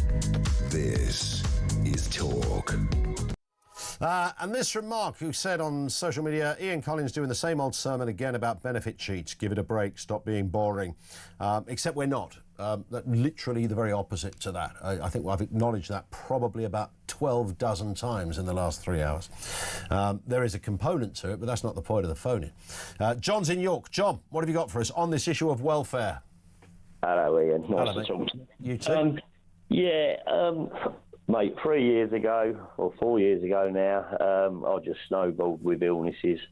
I'm on ESA and PIP. Right. You know, don't get me wrong, I was a builder, self-employed, run my own business, worked all my life.